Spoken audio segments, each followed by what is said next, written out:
and Max Verstappen takes pole position with a mighty lap. The champion steps forward for his 4th pole of the year. How did he do that?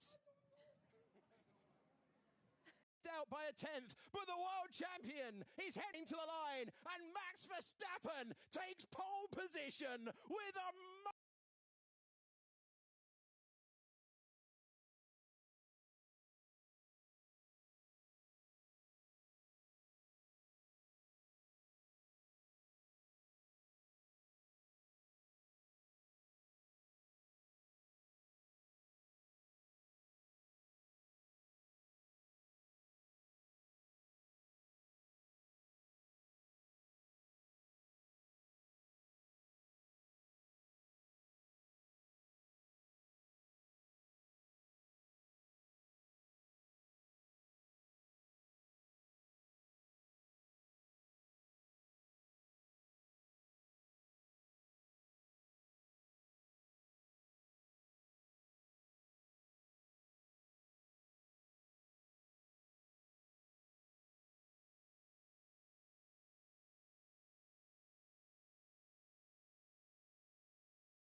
We meet again at Silverstone as Formula One returns to the venue where it all began. 75 years ago, the first race of the World Championship was held right here, whilst much has changed in the decades which have followed.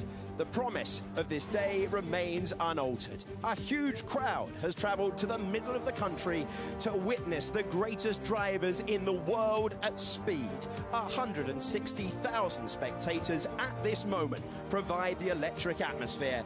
The drivers stand poised and ready to provide a spectacle like no other. Formula One's original stage is set. So whether it's your first, 5th, or you've seen them all, good afternoon and welcome to the British Grand Prix. It's the C4, the C3 and the C2. If it's dry, it isn't dry. It is drying. And we bring you these magnificent pictures of a truly extraordinary racetrack ready to host a special Grand Prix in Formula One's 75th anniversary season. Here's the grid for the 12th Grand Prix of the year. Franco Colapinto is starting from the pit lane. He spun off at the final corner. Nico Hülkenberg made 10 places from the back row last week. He starts 19th. Oliver Bearman, great pace, but a 10-place penalty for crashing under a red flag in practice. Lance Stroll is P17. Gabriel Bortoleto scored points last week. He's 16th on the grid. So did Liam Lawson. He's 15th for Racing Bulls. Esteban Ocon is the lead Haas. Alexander Albon is the second Williams on the grid. He's 13th. And it's Isaac Hadjar in 12th. He is next to Yuki Tsunoda, who had engine problems when it came to the crucial flying laps. Kimi Antonelli has a 3-place penalty when it comes to this Grand Prix as a result of hitting Max Verstappen last time out. Carlos Sainz ends his terrible qualifying form, and he is in the top 10. Gasly is next to Fernando Alonso, and then the contenders. Charles Leclerc was furious with himself after his qualifying lap. Lewis Hamilton looks like the Lewis of old this weekend. George Russell is 4th on the grid. He's next to Lando Norris, both trying to win the British Grand Prix for the first time.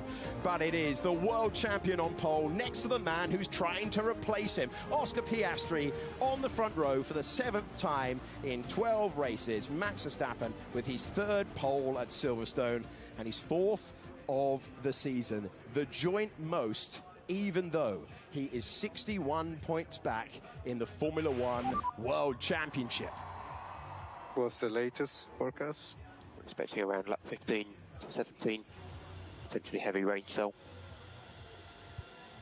So Fernando Alonso getting the weather forecast. David Coulthard, two-time winner of the British Grand Prix, is alongside me. DC, in 5 seconds, do drivers look forward to days like this? Those in the middle of the grid are out of position, yes. What's the latest forecast? We're expecting around lap 15 to 17, potentially heavy rain cell.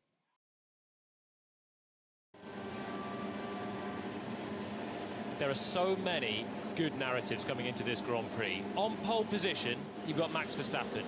He did an incredible job yesterday. It was a fantastic lap that he put in. He's on low downforce. Red Bull didn't see this rain coming into the start of the race. So everyone's starting on intermediate tyres, and you've got Max on a car that is slippery on the straights but can't use the grip in the corners. He's going to be under pressure from the two McLarens. And remember, they're going to be looking at each other at the start of this race as well because of the championship connotations there. And they were very quick to tell me, hang on, don't discount the Ferraris behind as well, and George Russell. This could be a six-way fight for the win at the British Grand Prix. This is going to be so exciting.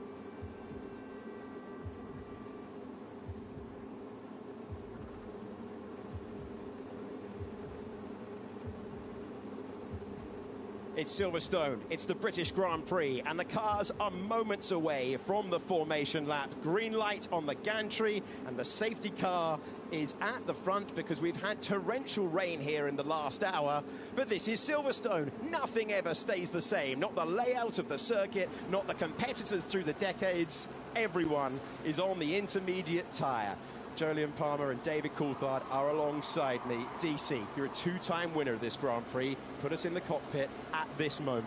Well, I'm interested to see that everyone's gone down what I would say the safe route of going with the inters right now on this reconnaissance lap. The big issue, if you take a punt on putting a slick on before the start of the race, is if the tyre temperature drops, you will lose a chunk of time. Someone's going to pit for slicks at the end of this lap because that is a dry line already. And I'm amazed there hasn't been a Nico Hülkenberg, a Lance Stroll, someone further down with a bit of experience in the field that's thought, let's gamble this. I think this track's too dry for inters. You're absolutely right that what they can do is head to the pit lane, not take the race start, gain the fact that, yes, they'll be at the back of the field, but it's a long pit lane time here. You lose a lot if you pit under normal racing conditions. What do the guys at the front do? They're going to be looking round, and Max is on pole position. The two McLarens at second and third with the championship in the back of their mind as well. Pitting for them is a gamble to give up the track position you've earned so much. But I'm looking at this, and the track's really quite dry. Yeah, we could do, sorry Alex, I was going to say, we could do with a bit of an overhead if ever we needed a heli shot. It's right now. You can see some spray as they weave down the old start-finish straight into Cobb's Corner. Oscar Piastri is the championship leader. 15 points he's got over Lando Norris. Max Verstappen is 61 back. They are our top three on the grid. It was a mesmerising performance from Max Verstappen in qualifying yesterday, but it was slightly down to the fact he has gone for speed. The others have gone for grip, and these low grip conditions are going to test Max Verstappen, but he will be delighted with Silverstone drying up. If it's a wet race, he should not be able to contend for the win. But it's not that wet, and that's the thing right now. The other thing to point out is Fernando Alonso's team radio saying there's going to be potential rain again, a heavy band of rain in about 10 to 15 laps time. But these inters won't last that long. They're not going to last a few laps with how dry the track is. The Ferraris are on the third row. Lewis Hamilton in fifth. Looked like he was on for pole position. He saw tenths of a second fall away at the final two corners of the racetrack. He chases his 10th British Grand Prix victory today. He's already got the record total around this racetrack. Yeah, well, he will see this as opportunity. He may be out of position for the pace he had, but Jolyon, I'm just looking, it's too wet getting down the Hangar Straight into Stowe through this area. Gamble to the pit lane. Russell, Leclerc are in. They've rolled the dice. That's smart. I like it from Russell and from Leclerc. These are fast drivers in good grip positions that have given that up to put on slicks and save themselves a pit stop. And fundamentally, I think they're going to be quicker in the opening laps. I think this is brilliant work from Russell and Leclerc. They give up the track position of starting in 4th and 6th. Hajar is also in, so is Bortoleto, Behrman and Colapinto. They're the drivers who have come in, so there will be gaps at the front of the field as we form up on the grid. The last sector is just too wet for slicks.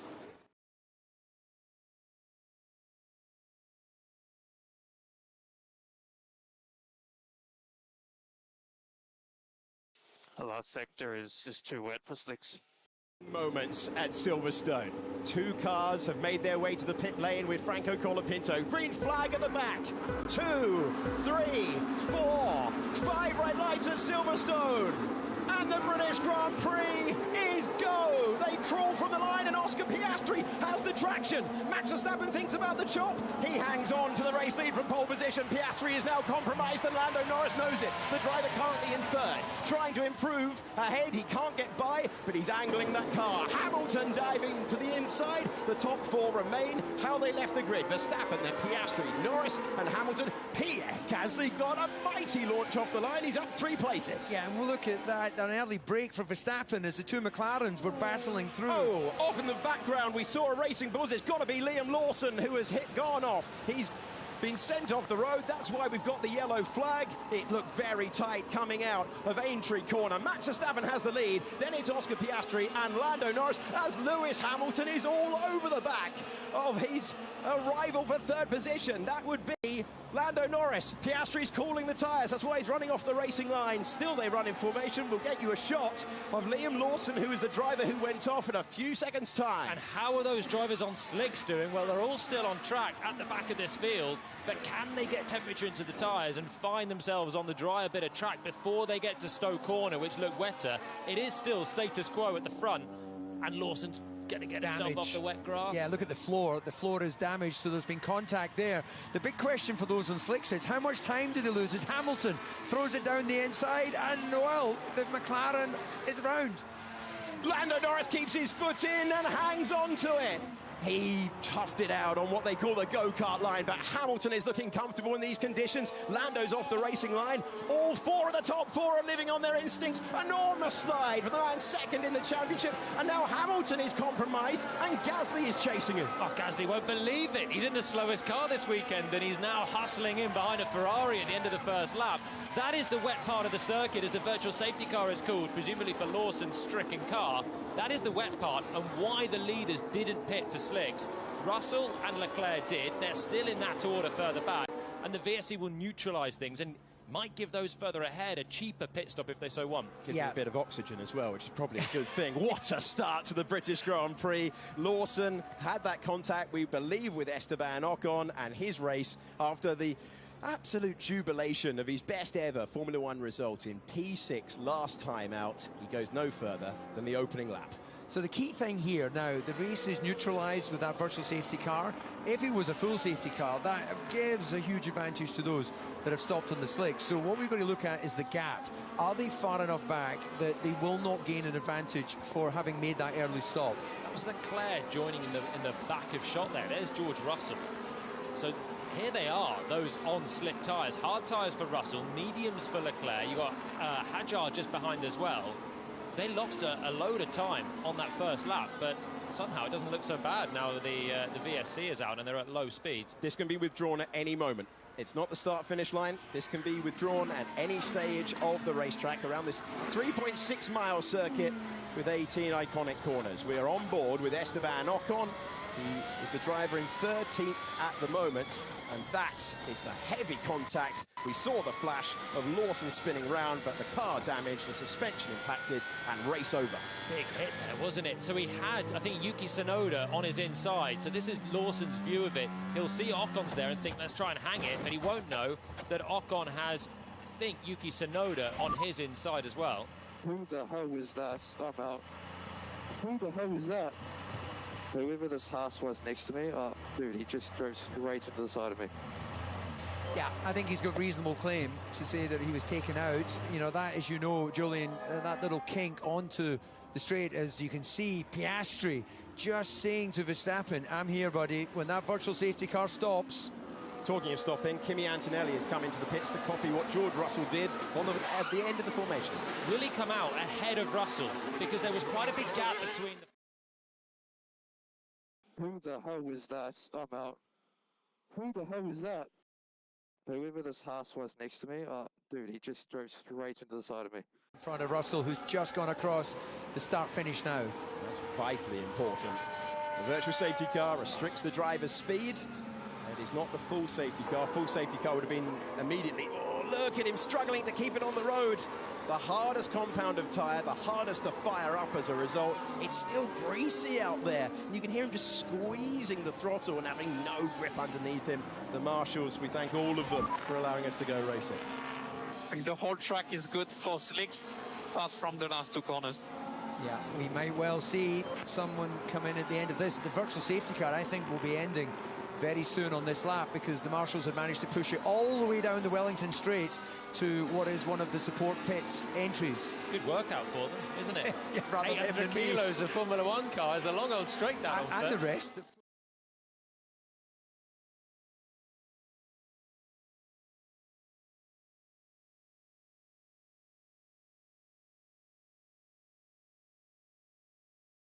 I think the whole track is good for slicks, apart from the last two corners. A big stop, then I think Oscar Piastri would have fancied his chances. They end up battling, the two McLarens. You see Lewis Hamilton instinctively, brilliantly sticking his nose in there, looking for those gaps, and a brilliant piece of onboard here. So this is what it looks like from a multiple world champion. He's just eyeing up ahead. What are they doing? Trying to figure out, trying to second guess. Oh! As there was almost contact. He brushes the hub of the McLaren. And that could have ripped off the front wing and taken him out of contention. This is Ocon. And the contact with Liam Lawson. That means that Lawson is out. We're heading to Aintree Corner.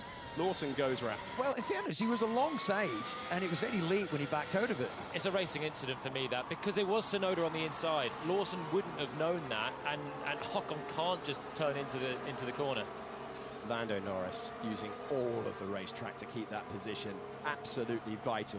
Okay, it's time to go back to live pictures, because the virtual safety car is ending. This was a great battle, but it's going to be resumed in a few seconds' time, and we are ready to see the green flag flying, and it is around Silverstone, lap 4 of 52. The green flag flies at this famous old circuit. Sorry, inspected in 10 laps. Oh, that just makes it so tricky for the drivers. Do we pit for the inevitable slicks, but then we could be back in again? What would be left of the intermediate tyres on this racetrack in 10 laps' time? They'll be slick to medium. Off goes Gabriel Bortoleto. Yeah, this could probably be a full safety car. He's had barrier contact. Yeah, you're absolutely right, DC. That is going to... So he's by the entrance, but they're not going to be able to just push him back easily. Oh, has he kept it going? Sorry, inspected in 10 laps. High-speed section is flat out in the dry, and that's where Bortoleto has found himself off for the third time this weekend. Wait, though, for Bortoleto, because he's not allowed to spray debris all over the circuit on the way back to the pit lane. The FIA have been really hot on that, the regulators. Let's see what happened to the Brazilian driver in the points a week ago. Look, it's so slow. That corner's normally flat. He's on slick tyres, and he's going to apply the power and off. Yeah, that's a classic sort of, you start to break traction, the rear axle, correct, lift, and then it sort of pendulums you back, and look at that rear wing. You might get away with that. Okay, Gabby, are you okay? Yeah, man, sorry. It's okay, no worries. It was very tricky over there. The team, As you said, Alex. the team will be in trouble for that reason. So that's not on the racetrack, but the whole structure isn't damaged. But Okay, Gabby, are you okay? Yeah, man, sorry. It's okay, no worries. It was very tricky over there. the racing line there, away from the quickest route to try and keep those tyres cool. It's a two-part race at the moment. You've got the one that we're looking at, Verstappen ahead of Piastri. Norris has dropped a fair way back in a short space of time. Piastri's so close to the back of the Red Bull. Another yellow flag out there on the circuit, lap 5 of 52 at Silverstone. And those on slick tyres are really fighting the grip conditions at the moment. Here is that yellow flag, you can see. And they're going to have to back off. They're going to have to acknowledge that and show that they've lifted. It's Bortoletto has now pulled over, I think, on the exit. There That was always going to happen. He's at the exit of the old pit lane. That's the rules. That's a change in recent times. They can't allow him to put debris all over the circuit. So that could be another VSC. Verstappen sliding, loads coming out of Beckett. And does that give Oscar Piastri a chance? Piastri thriving in these mixed conditions, just like he did 1 year ago when the strategy call was wrong from McLaren, but he's in the fight for victory once again. Yeah, Verstappen really struggling on those tyres, so I wouldn't be surprised to see him bail early, not doing it on this lap. Piastri looking like he's got this absolutely under control as the track dries. I wonder if Bortoletto's managed to pull off in a place there on the old pit exit that the marshals can retrieve it under green. No, they can't. No, they're never going to take that risk if they have the option of the virtual safety car. But what you've just mentioned there, Jolyon, is that they will be able to deal with that fairly quickly once they get to it, because it was able to run, so there's no damage to the rear of the car other than the rear wing, but the suspension's still intact, so they should be able to push that back rather quickly. What a Grand Prix so far. Lap 6 of 52. We've got 2 retirements. Franco Colapinto was pushed back. He didn't take the pit lane at the start. The Mercedes pair, the Silver Arrows, side by side. I'm much quicker here. So invert positions. We'll invert positions. We will do it now. And that's a team order to let Russell through. So Russell now leads the second race again. I'm much quicker here. So invert positions. We'll invert positions. We will do it now. All pit and come out ahead of Russell. So I like the gamble. Maybe I'm too much of a gambler because it's not paid off right now. I think the track was just a little bit too wet. I'm very happy to see, Jolyon, that becoming a father hasn't made you become more risk averse. You've always been there, everything on black, everything on red. Me and Max the same. So we're under the virtual safety car, which gives us an opportunity to check in with James Vowles, team principal at Williams. James, give us your read of the start of the Grand Prix. How are your drivers faring? I think he's focusing on the Grand Prix. We'll speak to him later on. It's Sainz in 7th, Albon in 8th. And we can have this virtual safety car withdrawn at any time. It is slightly darker out of our ComBox window. Rain expected in 10 minutes. Well, the other thing is, this VSC will allow the drivers on inters to look after their inters as well. What you don't want to do is run at racing speeds, defending a race lead or attacking for a race lead on a dry track and start sliding around and wearing down the grooves that are allowing them to disperse the water. And at reduced speed, at least, they can just look after them for a little bit longer and keep them intact for this next rain shower we're expecting. Yeah, well, it definitely looks to me as if that rain is falling, and, well, they'll get a few laps if they want to gamble on these inters before that rain comes. But the problem you might have is you've taken the surface off the inter. It effectively becomes a slick, and although it will be a slightly softer compound, once you lose the gauge of the rubber, then you're going to be in a whole world of pain. Okay, they are fighting to keep the temperature where it needs to be. Rain around 6 laps, and then all laps after that there'll be heavier rain. So Fernando Alonso getting the information that they're going to have to try and make their way through. Stroll has come into the pit lane, and so the Williams run in 7th and 8th. And let's do a mic check.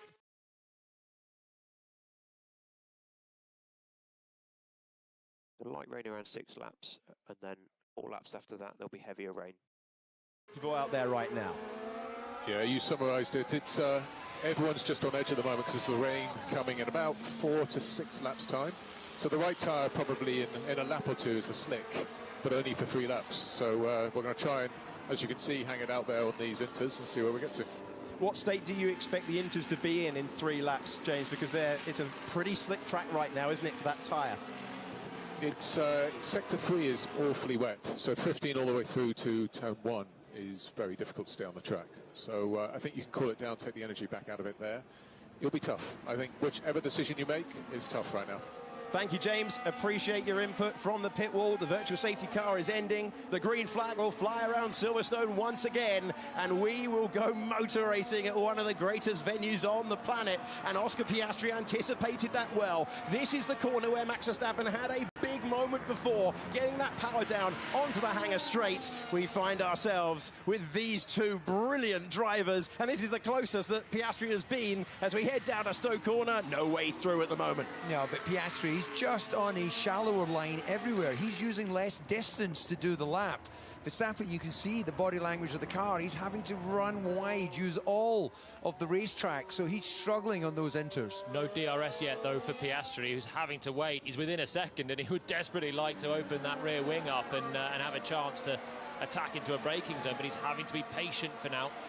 Silverstone throws up so many different connotations for drivers. At the moment, they're on intermediate tyres. It's very wet in the final part of the racetrack, but it is dry here. So they're wearing through the grooves in the tyres that evacuate the water, and Piastri is increasingly close to Max Verstappen. And DRS is enabled here, so he's coming through entry. There goes the flap in the rear wing. He's getting twitchy. All over the road, trying to take the lead of the British Grand Prix. He said earlier, this is one I've always wanted to win. The man from Melbourne, trying to replace Max Verstappen as champion, is all over the back of him right now. He is indeed, and he's setting himself up to try and get a straighter line, a better traction out through Woodcote, and this is not surely an overtaking place into Copse Corner. We head to Copse. Verstappen knows that Piastri has to think about the championship, and now it's dry enough for George Russell to be the fastest driver in the second sector as Piastri is nearly soaring the Red Bull in half. Verstappen is loose. He's fast and loose right now out front, keeping the McLaren behind, but look at his lines. He's soaring away. He's nearly lost it, and Piastri just has to pick his moment. The championship leader comes out of the slipstream, past the Red Bull. Papaya out front. Piastri takes the lead of the British Grand Prix, and even though this is the Lando Norris grandstand, they're cheering for everyone right now. Brilliant instincts, and the McLaren man leads. Yeah, Verstappen's rear tyres are cooked, but he has no choice right now with the rain potentially being here in 2-3 laps, but to stay out. It's raining. Brilliant. The team message from George Russell, and look at the reaction of the 160,000 fans cheering for the Australian driver who does what he did last year and leads in mixed conditions. So just as Russell and Stroll are the fastest drivers on the track, finally getting some payback for the gamble they've taken, this is why the others stayed out, as we've just heard from James Vowles, waiting for this rain to fall, and it's not worked out. Oh, that's Antonelli very close to Charles Leclerc, who will have to open the steering. Antonelli, who had contact with Max Verstappen at the last Grand Prix, and that's an overtake in front of the thousands of fans at Club Corner. Antonelli ahead of Charles Leclerc, 14th position. He keeps that place. George Russell has the fastest lap, but the rain is incoming at Silverstone, darker and darker outside of our commentary box window. Yep, and as we've seen all day, it's been drizzle and then it's dumped. So we could well see that when the rain eventually comes, everyone has to pit for the full wet. Yeah, if this is heavy rain, then I think the guys at the front will need new inters anyway in the first place. So remember the forecast that we heard from Aston Martin to Fernando Alonso. Light rain for a few laps, and then it's going to be a case of having to react. Slick tyres for Charles Leclerc, the medium tyres, trying to get by. Antonelli hasn't had the pace of his teammates so far. Medium is grippier than the hard tyre ahead, and Charles Leclerc looking for a way by. He could still be a contender in this one, but they're on the wrong tyre for the conditions that are appearing. That's got a Copse Corner at enormous speed, and Charles Leclerc blends out the throttle. Just bottled up here behind Antonelli. Russell ahead is the fastest man on track. He's 3 seconds on the last lap quicker than Piastri. He's 5 seconds quicker than Hamilton, and this is now the payback for being on the slicks, but you can see the sprinkles of rain now on the camera. Yeah, he's working his way into a position where under normal conditions he'd be within the pit stop window. Our track map not actually showing us, you see there the pass redone for Leclerc. DRS wide open, nice one into Stowe. He gets that move done. You're watching Lance Stroll on the left-hand side. Hulkenberg comes into the pits. He's not the only one. Kimi Antonelli is going to come in immediately as well. They're jumping to the intermediate tyre because they know the rain is about to fall. Yeah, you don't want to be out there when it's dumping. You want to try and anticipate to be just half a lap ahead of that rain, because once these slicks get on a full wet track, you are like driving on ice. It looks very dark in that pit lane, but it is not yet raining outside of our commentary box. It is darker and darker and darker. The dimmer switch is being taken down to the low end at Silverstone at the moment. Here's the race leader. Look at the gap, 4 seconds. Yeah, Brollies are slowly going up off the pit straight here, I can see. So, are we going to see more drivers having to pit? These intermediates are going to be fairly shod on the race leaders, even though we've had the VSC laps. Norris closing to within that 1 second range of Max Verstappen. DRS is still enabled, even though the rain's just starting to come down. And Stroll gets past on a soft, slick tyre, past Alexander Albon, but the rain is incoming. And we've seen multiple pit stops now. Antonelli's back out to 17th. This is Max Verstappen in second position. This is Lando Norris chasing him for that. Look, it really starts to hit hard. We need to box really bad inters. So that is the low downforce configuration hurting Max Verstappen, but also they're running the wrong tyre for these conditions. If more rain wasn't coming, they'd all have been on slicks. Yeah, Stroll is actually carving through the field now. He's made the pit stop and he's up in 8th place. So if the rain doesn't intensify and he can carry on out there, then it could even work, but he can't. He comes in and he'll take a set of inters and get ahead of that curve. It's so wet out there, DRS has been disabled by race control. Stroll comes... Look, it really starts to hit hard. We need to box really bad inters. What Verstappen is saying there is that when this happens, when the rain comes pouring down, you need to get me in because I've got barely any grooves left on my tyres. Incredibly difficult conditions for everyone right now. Yeah, it never rains, but it pours. That is a proper dumping of water as they go down Wellington Straight into Brooklands.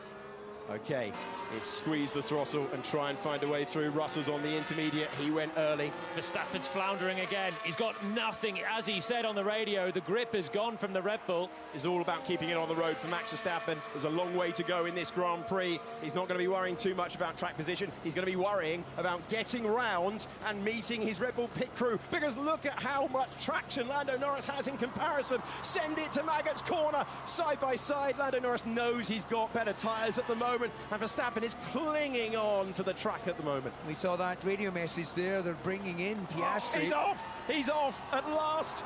Couple of moments, 1, 2, 3, and this time he goes off the racetrack, and Max Verstappen will just bring it back to the pits. They will all be heading in on this lap, and Max has been fighting that car all the way through Chapel, time and time again. This time he couldn't keep it on the road. This is the cost of running that low downforce package. Here's a maestro in the wet. We've seen it all the time, but the top 3 come in, and Max is just struggling with the package today. Yeah, this might well compromise Norris, as depends how quickly they can service Piastri. Well, brilliantly is the answer to that. So this will not compromise Norris.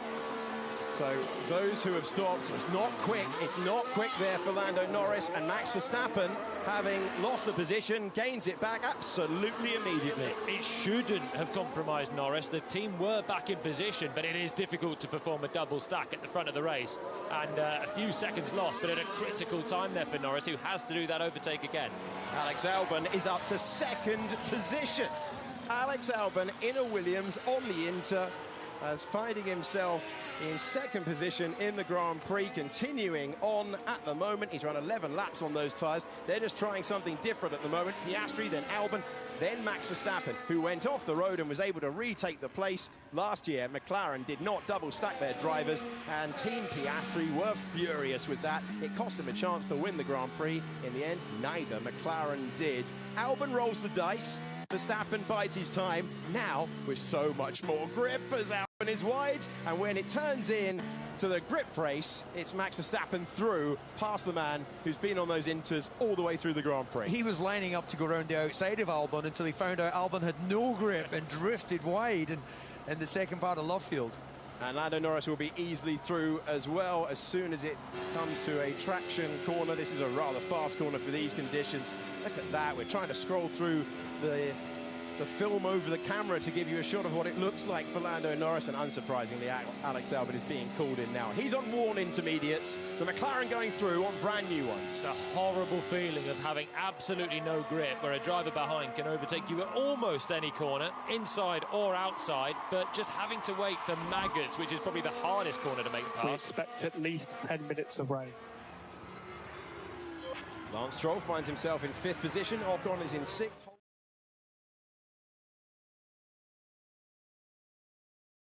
up front, the top three, Piastri, Verstappen and Norris. Yeah, having to wait those extra couple of corners cost Lando 2 seconds compared to Max, and that's where the gap is at now, and this is why Max got ahead. Just a slow stop, a double stack. Teams can perform still a sub 3 second stop there for the second driver. There was just about enough time, but yeah, just watch that front left. He couldn't get the wheel off, actually. So unfortunate. The rear left wasn't the quickest, but the front left was even slower. They were all in position at the right time. They are drilled for this. Teams do so many practice stops. They do practice double stacks as well, but it just wasn't perfect this time. The rain here is wild. You can expect the rain intensity to increase in 5 minutes.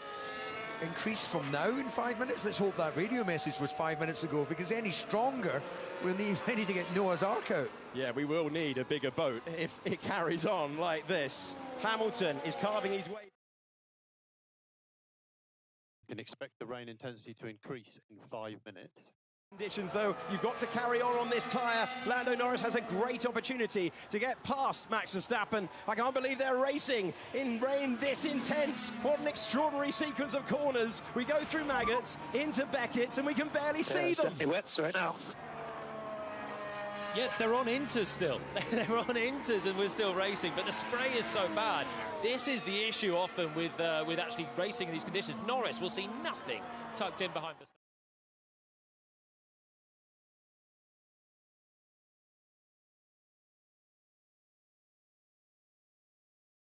Yeah, it's definitely wet right now. Try and get away and hope that, if anything, they put a safety car. Remember the lesson from Sao Paulo last year. You have to endure these conditions because eventually someone is going to go past the limit and it will mean a safety car or a red flag. A red flag means a free pit stop to get new tyres. This is on the verge of a safety car and it is extraordinary rain. You said Noah's Ark, DC. It is biblical out there. That was a critical time for Norris to try and pass Verstappen as well. He was right there. These are really difficult conditions for Max in that Red Bull, but the race has now been neutralised. A full safety car means Piastri's race lead will be wiped out as well. 15 seconds, Jody. Yeah, it's nearly a pit stop up the road. He's absolutely in his element today, is Oscar, but all about hard work. Well, he'll keep the race lead, but the gap is wide.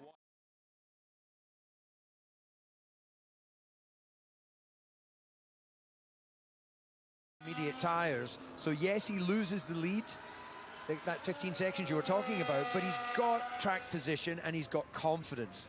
Guys, 4th place, Lance Stroll. My gamble wouldn't have been so bad in the end. Stroll has had 2 pit stops, one for softs, back in for inters, and he's up into 4th. I was going to say, look at this, but you can't. There's nothing to see for Lewis Hamilton, who is very close to Esteban Ocon. I promise you, that's the blinking red light ahead. So Hamilton's hating these conditions. He's, you know, the wet weather prowess this man has as well is through the roof. We've seen some... That was Charles Leclerc off the road at Beckett's corner, and he is lucky because that grass is not flat, I can tell you. Yeah, we've seen some amazing performances from Hamilton, but he doesn't enjoy driving this Ferrari in the wet. He said it as much. Melbourne, they were both struggling. Miami, he was struggling until he got the slicks on. There's water that came into my visor. I couldn't see anything. Like a huge splash of water. I think if he says must be the water to him, Charles Leclerc is going to turn the radio off. Yeah, well, normally the visor is completely sealed.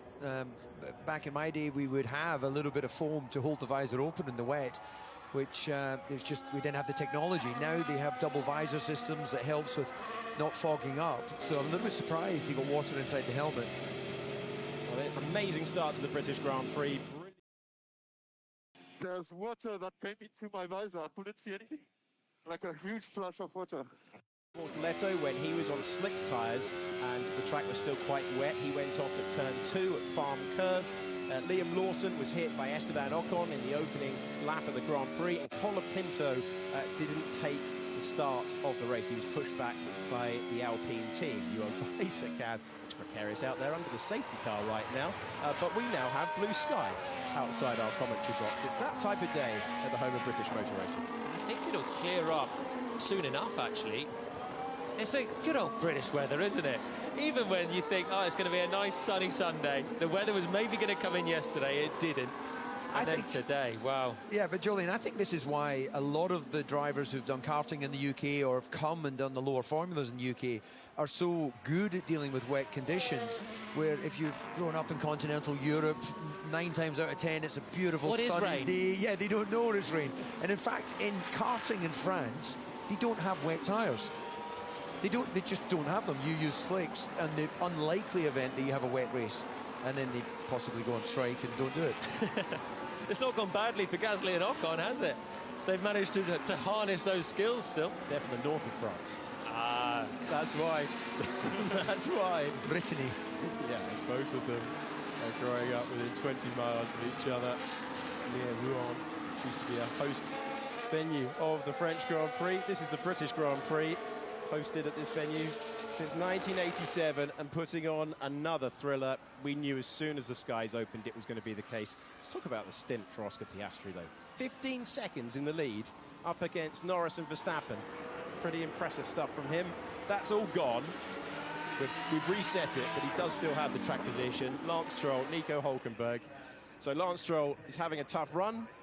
He's not been the lead Aston Martin on the grid for a whole year, but he does tend to thrive in these conditions. Had a front row in wet conditions in Monza in the past and led a lot of laps at the start of the Turkish Grand Prix a few years ago, which was only pole in Formula One. And Hülkenberg made 10th places last week. He's up 14 right now. Can I take you back to Melbourne? Please do. Lance Stroll, 6th place. Yeah. We barely saw him, but he ended up in 6th place. And Nico Hülkenberg, 7th place. They both charged through on the last wet Grand Prix that we had, and they are good drivers in the wet. They've also got the experience. They were the two, remember, at the start. I said, I want one of them to take the gamble. They didn't, and well done them, because the gamble wasn't the right call. But they then did pit early for the Inters, and Stroll, in fact, did pit for the softs, of course, as well, and it's really worked out pitting at that time. Russell, it didn't work out for, but he's still up in the top 10, having made the most of the slicks. Leclerc was just stuck in a bit behind Antonelli, and Antonelli struggled on that the slick tyre. Difficult one for the rookies. Yeah, incredibly difficult as we find ourselves under safety car conditions for the British Grand Prix, 12th round of the season. All the people that we lost places, they have worse tyre, or we just lose places for fun? So Ocon in P17 is the only one on significantly. P7 is the only one on significantly older tyre. Crazy how you never get it right with me. Well, no flowers being delivered from... All the people that we lost places, they have worse tyre, or we just lose places for fun? So Ocon in P17 is the only one on significantly. P7 is the only one on significantly older tyre. Crazy how you never get it right with me. Lance in 4th, and I've been out driving him all weekend. I'm Fernando Alonso, and I'm down in 10th. So the frustration is there when you see that other people have got it right. Now, Aston Martin haven't completely fluffed this with Alonso. As they said there, Ocon hasn't pitted, so when this gets going again, he's going to be dropping like a stone. And that'll put Alonso back in 9th place again. And others are having a worse day out there. We're not broadcasting the radio from Leclerc or Antonelli right now, but that's not gone as well for those guys. Yeah, Charles Leclerc, mixed conditions last year, ended up in 14th. It's exactly where he is at the moment. It's just not worked out for him. Esteban Ocon showing you that information that Julian's been telling you about a few moments ago. He has been on that intermediate tyre all the way through the race, and you have to credit him for being able to keep it on the road just before the safety car there, with the grooves surely worn away. But it's a safety car, it's not a red flag. They can't change the tyres, so the whole field is bunched, and he's going to be there like a sitting duck. It worked for him in Brazil, just staying out and staying out, and then he was the race leader, but there was the red flag. He could change the tyres, and he was okay. Yeah, the call from Brazil last year was in direct reference to the strategy he got in Zandvoort, another incredibly wet race in 2023, when he came in for tyres, did the opposite, went for the Sao Paulo call again, and this time it's not worked out, but it did get him a Grand Prix podium in 2nd place last year. And the reason Alonso's dropped back just a couple of places, you see the energy going on for Ocon, trying to find the right window with those tyres, still working them under safety car. The reason Alonso dropped to where he is because he pitted 1 lap later than Russell for a new Inter, 2 laps later than Hülkenberg for a new Inter as well, and even Stroll with his 2 pit stops came in early. So it's one of those days, as you said at the time, DC, if you can get ahead of the curve with it, you can often just keep working your way up the order, as the strategy is so difficult. Yeah, I think also it's about being calm. There's a lot of this Grand Prix still to go. It's about keeping that cool head, just trusting, and no matter where you are right now, like Leclerc looking at P14, he will not be P14 by the end of this Grand Prix under normal conditions. So you've just got to trust in the system. You know, I remember doing a Grand Prix here where I did 5 pit stops. It was just, we always seemed to be on the wrong tyre at the wrong time. Where did you end up? I actually don't recall, but I'll tell you where I did end up. I did an interview afterwards to British media and said it was like the Keystone Cops in the pit lane. And I ended up in Ron Dennis's office in Monday morning, getting a real ticking off for criticising the team's strategy. And I went, well, whose strategy was it if it wasn't the team's? I wanted to stay out, and you kept calling me in. Anyway, he won that particular battle. DC in the early 2000s experiencing the wet conditions at Silverstone. I think that was 2002, but I can't quite remember. It is lap 17 of 52. In Alex, I trust when it comes to historical data. Well, Ron did then get the pleasure of having Fernando Alonso on the other end of the radio a few years later, didn't he? Didn't end so well either. Sometimes, but they did call it really nicely with Stroll, who did a lot of work on that slick tyre with the time that he had, and then clearly pitted at the right time. We're going to bring you more racing action in a few moments. Lance Stroll currently up in 4th position. He's got the same intermediate tyres to fight with everyone else. That's what they're looking for. Adrian Newey, who has joined that team in recent times. So many wanted his signature. Aston Martin got it. Incredible new facilities as well for that team based 500 metres away from the main entrance to this circuit that started life as Jordan Grand Prix. And now we see Oscar Piastri at the head of the field, working the wheel to try and generate the tyre temperature. And he will take us back racing under the full safety car. You may not overtake until the start-finish line. So Verstappen's struggle should continue. He's still in that low downforce Red Bull that's not loving these conditions. So Norris will need to try and clear him quickly to now take advantage of the fact that Piastri's gap has been wiped out. Yeah, Piastri's gone, well, I thought he'd gone early, and then it looks like he's taken everyone, you know, just in a little snake through the final 2 corners. Here we go again. Oscar Piastri has a clear view. Everyone else, less so. As we go back to attacking racing at the British Grand Prix, and that is Russell to the inside of Lewis Hamilton at Abbey Turn. That's an unusual one. Yeah, Hamilton's still struggling to find the grip. The first couple of laps of the race, he was there. Oh, and contact. It's very, very tight, very, very close to contact as Hamilton gets ahead. They're scrambling around Ocon, who is dropping like a stone, but that was a brilliant move then from Hamilton, having lost the place to Russell. Went round the outside of Ocon, Russell looked to the inside, and he lost 1 place, but then gained 2. So Hamilton in 7th, Russell in 8th, and it's Ocon in 9th, and Alonso complete the top 10 as we see them come through the spray.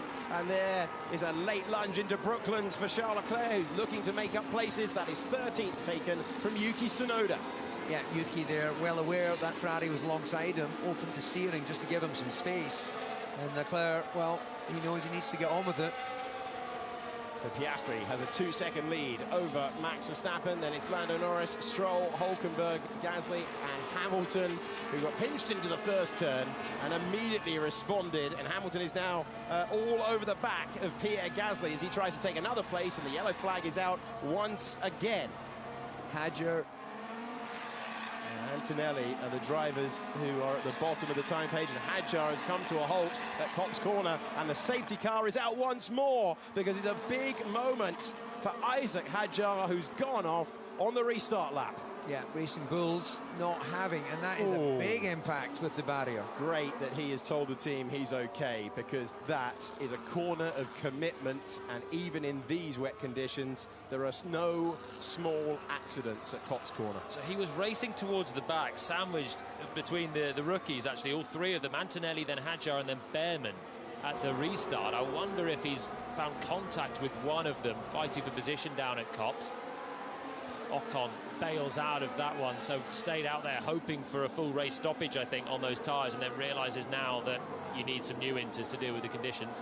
He'll take this though, won't he? Because he's not going to lose all of the time that he might have done. There's going to be so many resets for this race until the conditions go in one direction consistently. We started the British Grand Prix on intermediate tyres.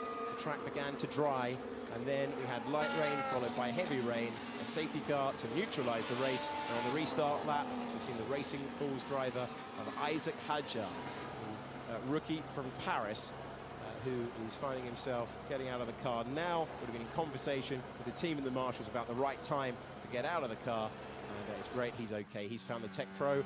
This is how. It's not the clearest replay we've ever brought you. Yeah, but this gives us a great insight to just how little the car see. He's rear-ended. Oh my word! Rear-ended the car in front. Yeah, I didn't see him. I mean, he appeared out of nowhere, man. Oh my God. I mean, it looked like it might have been Antonelli that he smacked up the... Yeah, I think it was, because they both dropped down the timing page immediately together. Whoa, he did so well to hold that tank slapper. Yeah, I didn't see him. I mean, he appeared out of nowhere, man. Oh my God.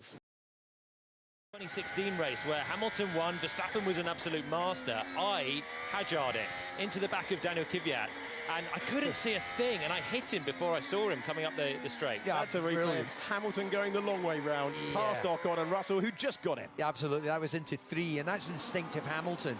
Not happy with the fact he got mugged into turn 1. He then brilliantly got around to 2. And, well, look, Julian, I have to say, Hadjar's defence, one incident hardly makes it a sort of a Hadjar becomes the definition of... He's palmed it. He's palmed it. Yes, you owned it first. But in fairness, Senna, I remember on Adelaide, ran into the back of Brundle. There's been many examples. Schumacher into the back of Bruno Senna. And it's not a level of skill. You know, we saw on board there, when you're sitting below that camera, you can see even less. So we were trying to work out what on earth is going to happen there. He's in the car. He cannot see a single thing. When you're driving there, it's like having a blindfold on. You know that there's a car somewhere ahead of you. You know there's a corner coming up, which, by the way, is Copse, one of the quickest corners on the whole calendar. And you're thinking, how on earth am I going to know even when to turn in? And then he's just hit the back of the car ahead, but he's not seen him. And there's really not much you can do. That's why these conditions are so hard. Having the grip is one thing, but having the visibility for those further back just makes it tenfold harder. Yeah, that's why I think actually some of those onboard shots, like we have right now, is such an accurate reflection of the challenge they have at speed. You cannot see the car in front. You assume and trust they'll be flat out on the straight. We could barely see anything in that replay, and I had to smile to myself because Jolin's telling the commentary box and everyone at home, yeah, the version you get in the car, even worse. Yeah. Yeah, it's incredible how little you see. And you're trying to look out the corners of your eye, see where's the grass, where's the white line, where am I on the track? Am I even on the inside or the outside?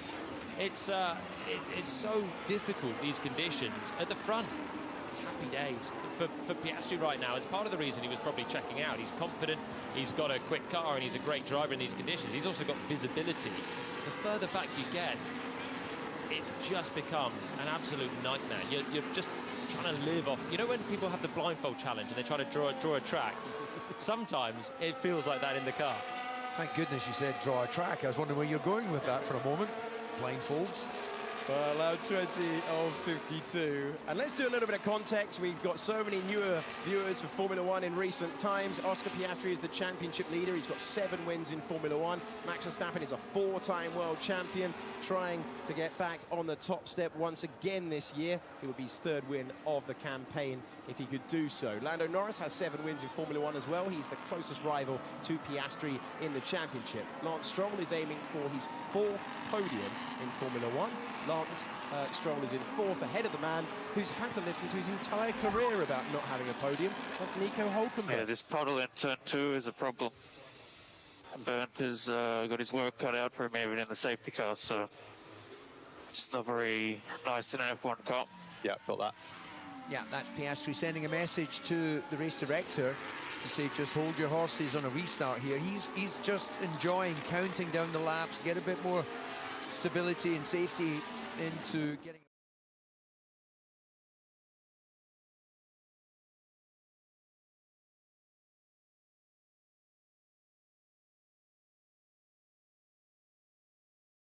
Yeah, this puddle in turn 2 is a problem.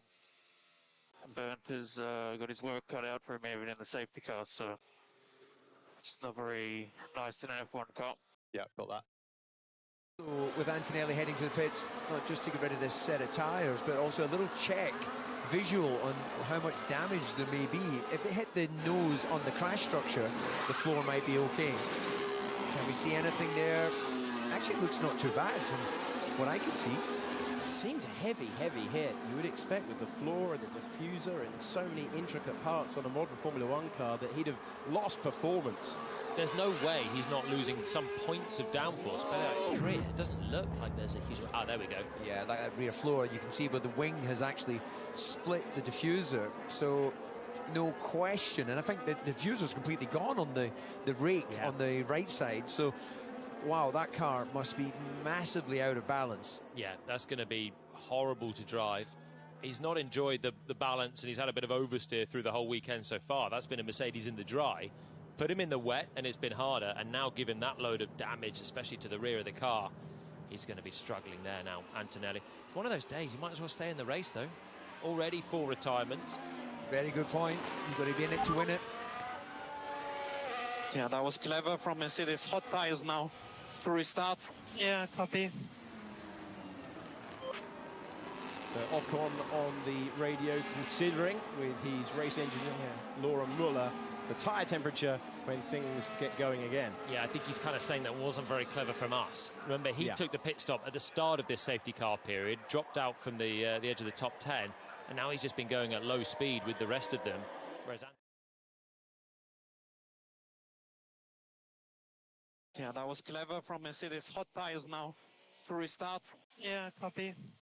I don't know how long the safety car is going to last. You know, you can kind of have a feel it's going to be a few laps, but it's yeah, we can all be hindsight world champions. Yeah, it's a tricky job being on the pit wall, especially on a day like this. Ooh. Safety car is ending, and that is Max Verstappen past the race leader. Yeah, that's him giving it. Hold on a minute. He's trying to exaggerate the fact that Oscar's really slowed the pack down. Enough for the timing to swap them round. That is against the rules. Here we go again.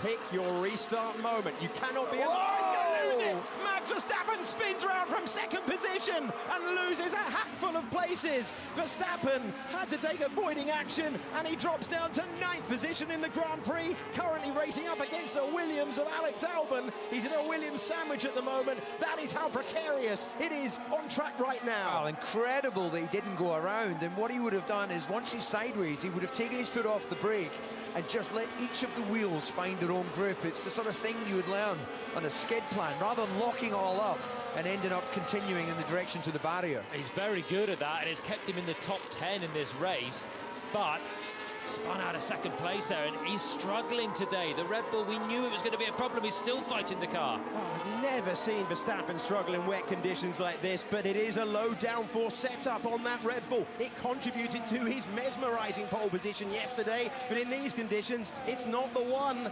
And race controller looking at that incident behind the safety car as he goes wheel to wheel with Alex Albon, trying to generate some tyre temperature. Former teammates, the Williams momentarily getting ahead of the Red Bull, but it's the low downforce configuration. In the dry, he would have been so difficult to pass. He had the pace. Behrman is recovering to the racetrack. Behrman was the reason for the yellow flag. The Haas driver rejoining at Luffield, and Ocon goes past. He's now in 14th, Behrman in 15th. Behrman gone off at Brooklands and emerged back into the path of those about 4 places ahead of him. I didn't know there was a route through there. I thought the barrier continued all the way, but yeah, let's just listen on board for a moment. So he's taking avoiding action. Well, mate, he's just suddenly against us down. Right, so... Well, mate, he's just suddenly against us down. And round went Max Verstappen out of second position, currently running in 10th. I think he's got a defendable position there. As Max has got a defendable position because they'll look at the data and they'll see whether Oscar, and here we are with all over Behrman, so he goes around, and around. Oh, well, there you go. So he went round the end of the barrier and rejoined at the exit of Luffield. Yeah, clipped by, was it Sonoda, who was racing with Behrman there? Yeah, I don't think anything will come of that restart. I think Oscar's not supposed to kind of go at a consistent speed, but he wanted to just drop back from the safety car. The lights went out quite late, so you give yourself the space. Max overtook, but he dropped back again. I think that would be okay on both sides. The incident involving Oscar Piastri is under investigation for a safety car infringement. They're listing Piastri, not Verstappen. Okay. Well, they do have a certain amount of real-time live data. Yeah, well, look, we could see that he hit the brakes, but he's trying to just create the gap to the safety car. The safety car's about to peel in. You can't overtake it, but he wants to try and go on the exit of Stowe, which he did, and then kind of caught Verstappen by surprise. So Max has gone for the gas and had his spin as well. The spin isn't as a result of the safety car moment just before. I don't think there's any major foul play at all there. No, I think they'll be able to defend their positions on that, but I wonder if Max was just a little bit sort of caught up in his thoughts about what had just happened, because it's very unusual to see him lose control of the car on the power on a, let's say, a medium to high speed corner.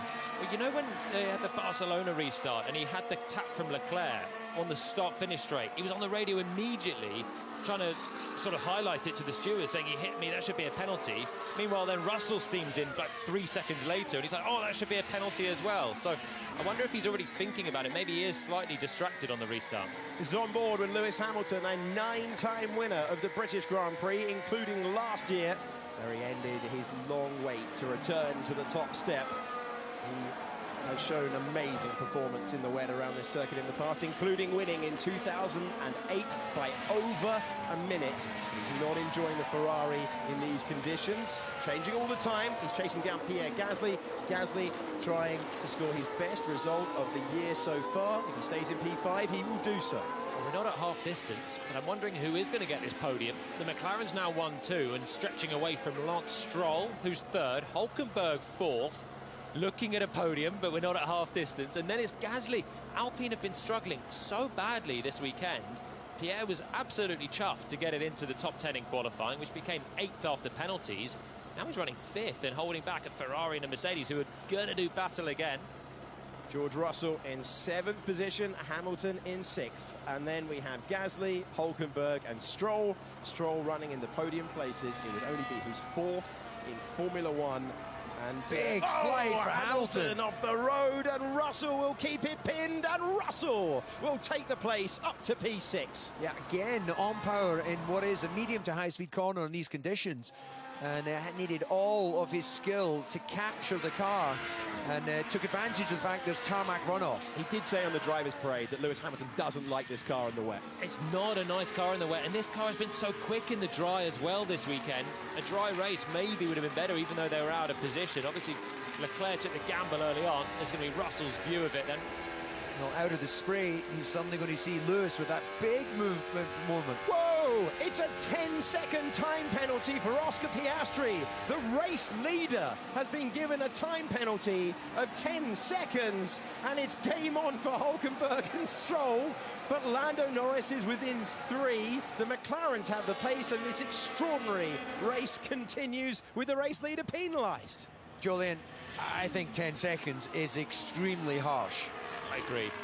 I'd like to see another shot of it. This car is so hard to drive, man. Snappy like crazy.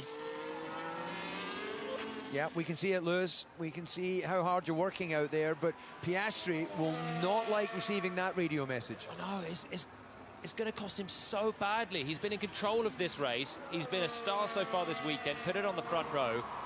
And I just feel like it was a kind of nothing moment. It's become a big moment because Max has spun 5 seconds later. This car is so hard to drive, man. Snappy like crazy. Canada, and it was thrown out, the appeal by Red Bull. We'll hopefully get another shot of it. Lando Norris 3.4 seconds back, biding his time. Some key battles on the racetrack at the moment. Hulkenberg is a second away from Stroll. That's for 3rd position, even with the penalty applied. Gasly is keeping Russell at bay. And as Joan has told us time and again, we've got a long way still to go in this Grand Prix, the 12th of the year, and Behrman and Sonoda will surely result in a penalty for Sonoda. Yeah, look that way. Behrman getting a clip and sent to the shortcut of Brooklands. I'd like to see that again. It's whether Piastri accelerates as if he's going to do the restart and then hits the brakes. If he's just going at a similar speed, the safety car's going, and he hits the brakes without looking like he's about to be released and send it, I just think it's incredibly harsh on him. Yeah, I'm amazed it's not one of those that gets, as much as I don't like reviews after the Grand Prix has finished, but it just feels that there should be a little bit of data, unless they do and have had access to that real-time data. And the stewards must be confident in it, that it's serious foul play from Piastri. Let's have another look. So the safety car lights go off now. So Piastri has the ability to control the pace as the race leader. He defines when we go back to racing speed, and they did publish the penalty guidelines a couple of weeks ago. They had a choice between a 5 or 10 second penalty. Yeah, in fairness, you can see Max there did think that Piastri was going. Piastri can control the pace, but you're not, as Julian said, allowed to drive in a way that could be considered erratic. Penalty possibly 10 seconds, that's harsh. Yeah, agreed. He was accelerating, which is unfortunate. He was on the straight, so he's accelerating at the start. He then brakes really hard to try and bunch the field up. And I think in the conditions, you know, the spray probably played a part as well, and the lack of braking ability of the cars behind. It's got to be the reason why they've imposed that penalty, because of the visibility. It's got to be the reason why he's got 10 seconds. I still find it harsh, to be honest, for Piastri. Norris is 4 seconds back. So Piastri's building the gap. He needs to build 10 seconds to hang on to the race lead. We're on board with Lewis Hamilton, trying to take the position back. And he didn't like the rain conditions a few moments ago, but he fires the Ferrari past his old teammate. It's incredible to see the sort of ebb and flow of when the tyres giving the driver confidence and when they're struggling. So in those slightly wetter conditions, Hamilton didn't like it. Oscar has a 10-second penalty. That means we will not follow him into the pit stop. They're obviously worried that he... Well, you can't double stack. Yeah, he's got to sit there for 10 seconds. So that would be pretty terrible for Norris to effectively have the 10-second penalty as well. So McLaren lose that as a strategy. It's not going to matter because they've got 12 seconds from Norris back to Stroll. So the competition are just dropping out of this one. Oscar has a 10-second penalty. That means we will not follow him into the pit stop. One, and it is going to kind of spoil the front of this race because Norris now has no incentive to go and hunt down his teammate. He's just got to circulate at a similar pace and take the win. So many rules and regulations in Formula One. When the safety car switches the lights off, the lead driver dictates when we go back to racing speed. And there's another 10-second time penalty out there, this time for Yuki Tsunoda spinning round Oliver Behrman. We're on board with Lewis Hamilton, who is seeking his first podium finish in a Grand Prix for Ferrari. The car ahead, Pierre Gasly. Gasly's been great in qualifying trim this year, 7 times in Q3. Whoa. And there's an amazing illustration of how hard it is to race your rivals in these conditions. No small moments through those corners. Yeah, but Hamilton somehow managing still to stay within a sort of a wet slipstream distance. And look at the difference in entry speed. I think Hamilton was caught out by that, but it can't be long before he gets past Gasly. Yeah, he's finding his mojo again, isn't he? And Russell and Hamilton have swapped places a couple of times in the Grand Prix. Former teammates having a nice battle, but now Hamilton's starting to stretch away from Russell. There's a podium in this still for Lewis. The safety car restart. We've been given a 10-second penalty for the braking on the straight before the safety car restart. You have a 17-second gap to Stroll. Head down. We want to try and pull as much of a gap as we can. No response played out to you watching the British Grand Prix. Norris keeping the gap. It had gone up to 4. It went to 3.4. It's now at 3.6. It's hovering around the same margin. Lewis Hamilton is looking to get a move on. He's got this incredible run of podiums around this racetrack. 12 in a row around this racetrack. Oh, I can't even stay with him. It's so slow. Oscar, the safety car restart. We've been given a 10-second penalty for the braking on the straight before the safety car restart. You have a 17-second gap to Stroll. Head down. We want to try and pull as much of a gap as we can. As well, but is this the problem? You trim out the downforce. It worked yesterday. The irony is it was for the race that they looked to do this, to have the straight line speed. This is why Yuki Tsunoda has a 10-second penalty. Well, okay, that again seems quite harsh. It doesn't I can't even stay with him. It's so slow.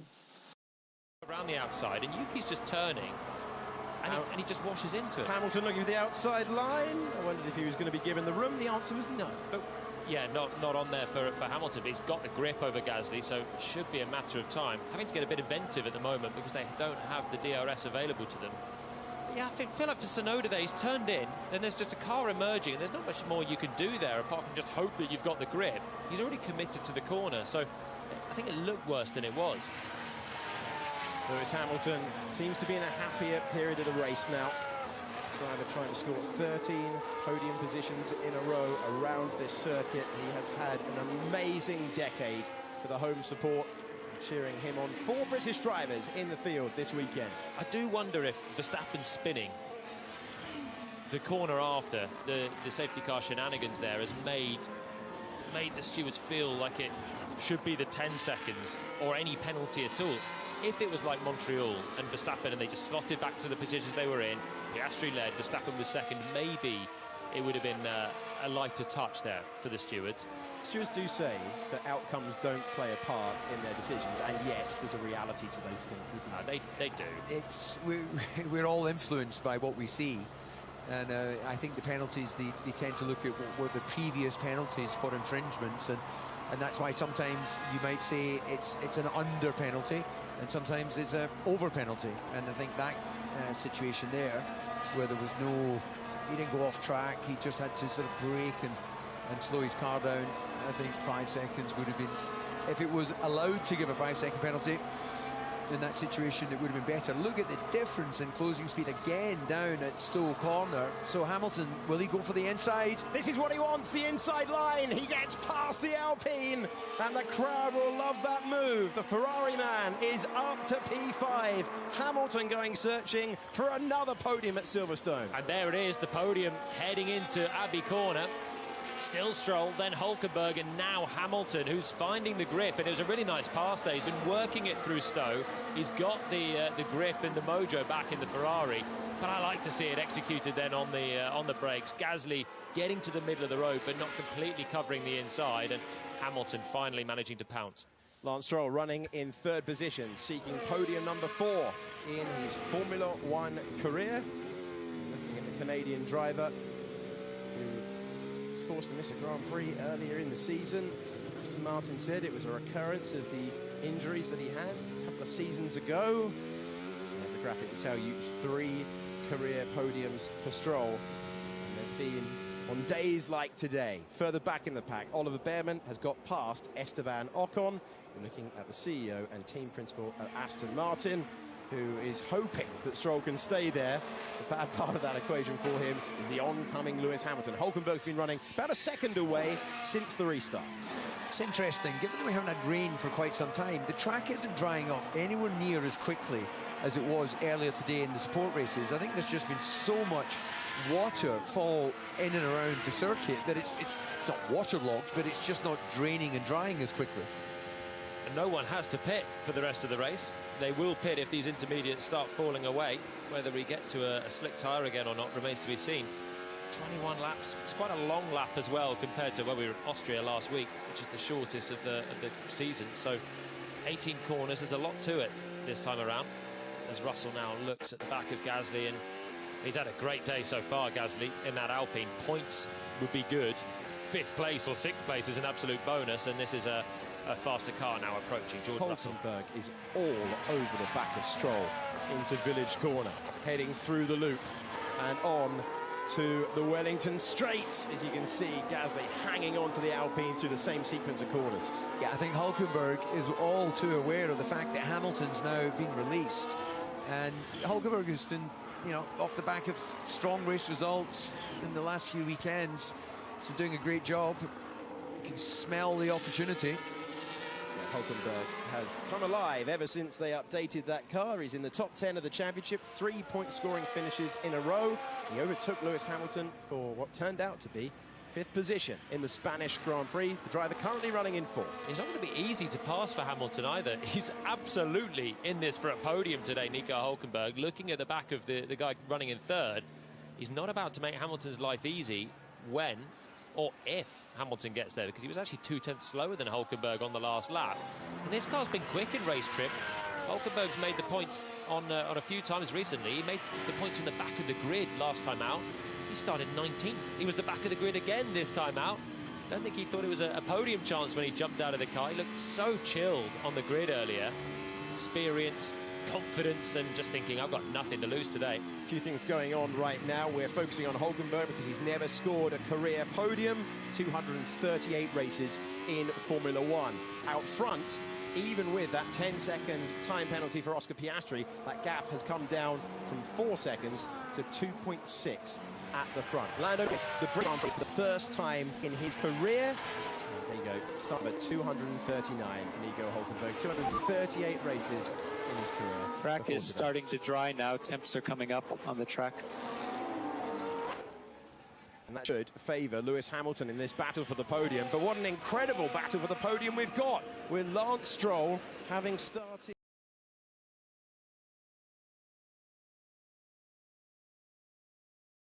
Track is starting to dry now. Temps are coming up. Still a lot of this Grand Prix to go.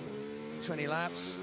Got to imagine if we don't get any further rain, and we haven't heard any forecast, it must start to dry line before the end of this Grand Prix. It actually took a while early on. We thought as we were on the grid that it might be quite dry, but then even those guys, the Russell Leclerc group that put the slicks on at the end of the formation lap, took a few laps before they started putting in the fastest laps. Leclerc got the fastest lap of the race at that time, and since then they've been back on the inters with the downpour. Hulkenberg's closer this time. Here we go. Here we go, down to Stowe Corner. Hulkenberg has had to hear this stat time and time and time again. The driver who has a Formula One pole position from such a long time ago in Brazil. And now Hulkenberg knows that this chance may never come around ever again. He's 37 years of age. He's going to be giving it everything. It's drying, but very slowly. Still not close to slicks. Yeah, the two McLarens well out front, but this is all eyes on this battle. Very measured from Piastri. We didn't hear his response to the 10-second notice that he had, and now he's just back into the groove of maximising his result today. His best ever finish. It's drying, but very slowly. Still not close to slicks. This game a long time. Jolyon's former teammate running car number 27, which has so many amazing motor racing connotations with brilliant drivers that have run that number in the past, including Gilles Villeneuve and Ayrton Senna. And George Russell wants that P5. Seems a long time ago that Russell was able to put the move on Hamilton, and you can see Hamilton has cleared off up the road.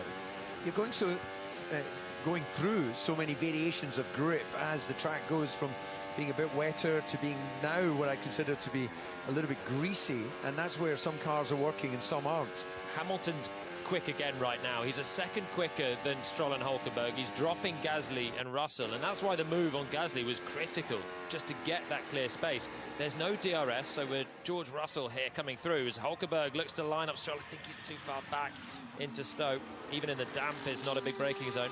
And all the time, what literally you can see in his mirrors will be turning red as Hamilton reduces that gap. He was best part of a second quicker than Hulkenberg last time around. Oh, for Hulkenberg, if this is to be the day, the time has got to be now. Hamilton is getting closer and closer and closer. Hamilton trying to score 13 consecutive podiums at Silverstone. Hulkenberg trying to score his first. Stroll trying to score his fourth. The McLarens are 1-2, separated by 2.2 seconds. And this is a big moment in the championship as Lando Norris chases back-to-back wins. But we are focusing on a romantic motor racing story. Stroll and Hulkenberg don't find themselves in these positions many times. At the moment, Stroll is picking his braking points brilliantly. Yep, Stroll, no mistakes so far. One mistake would see Hulkenberg be able to pounce. And, well, he might need to force the issue as we've got George Russell thinking about the outside into Brooklands. But now what he'll be doing is trying to narrow out his line, try and get a straight, or thinking about the outside line, but then he'll come back on the tighter one.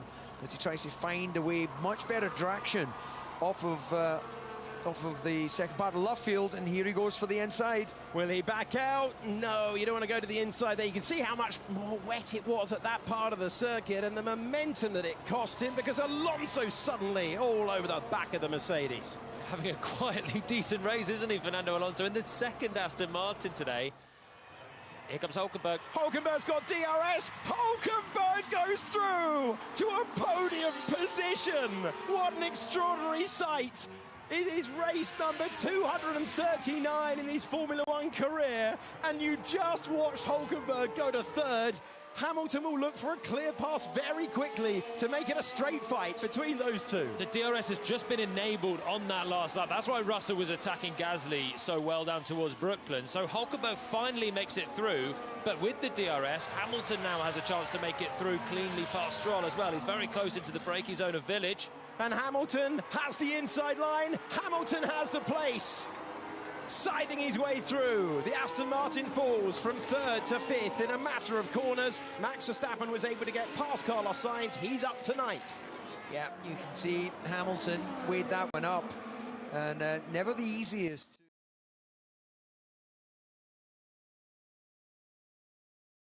That you lock up the front tyre. There is a bit of runoff there, but executed beautifully. You see Max's pass. Yeah, this is the move that saw Max Verstappen take ninth position. Seems like race control believed that that was the moment that was dry enough to allow them to have the overtaking aid, and Hamilton gets by, Verstappen gets by, and now what can Hulkenberg do with no Aston Martin in front of him, having the drive of his life so far?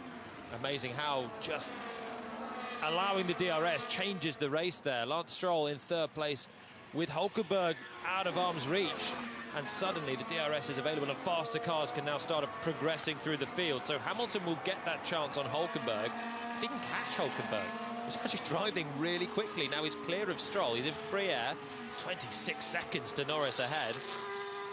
So Norris has got the gap down to 2.2. Lap 36 of 52. The track beginning to dry at Silverstone Circuit. The strategic element of this race is not yet played out.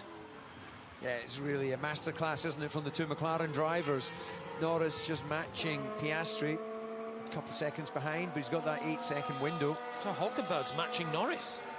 On the last lap, all of the top four suddenly finding a load of time. Stroll was 4 seconds a lap slower, so it shows how much he was struggling and just backing everyone else behind up.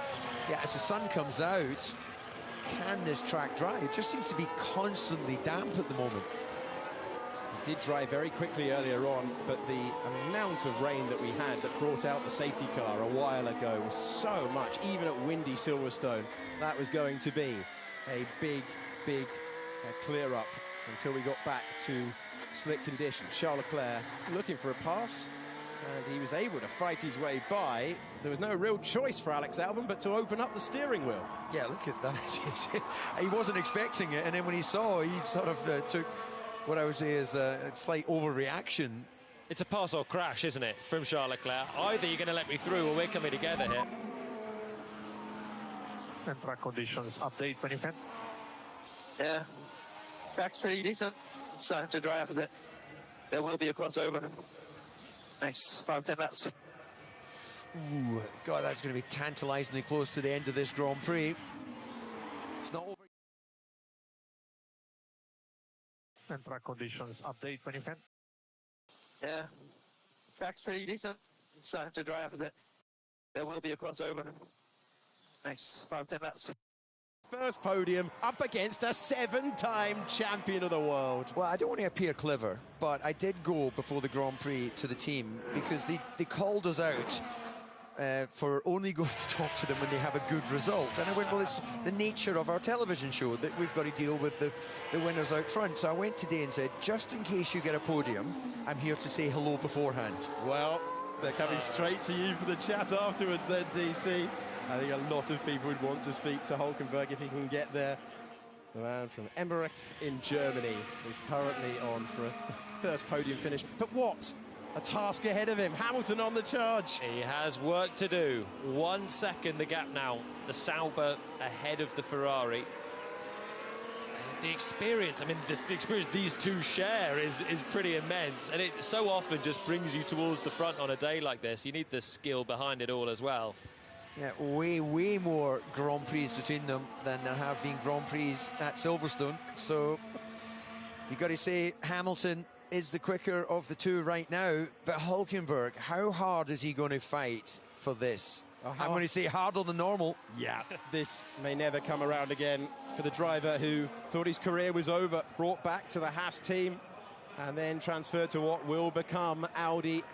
Hamilton finds himself within that 1 second window. He will get DRS around this circuit on 2 occasions. Well, Mr. Risk Taker there, I could see looking closely at the screen for those little dry patches. Julian sensing a bit of slick tyres. No, I don't think it's coming yet. I'm not the risk taker anymore, especially if I'm in third as Nico Hülkenberg.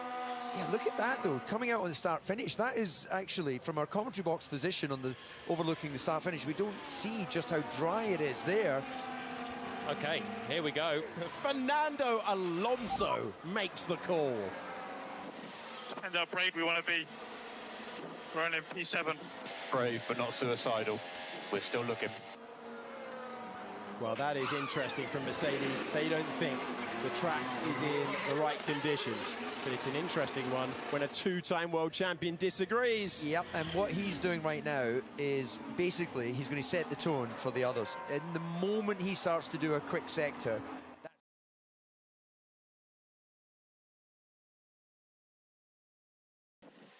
And how brave we want to be. We're in P7.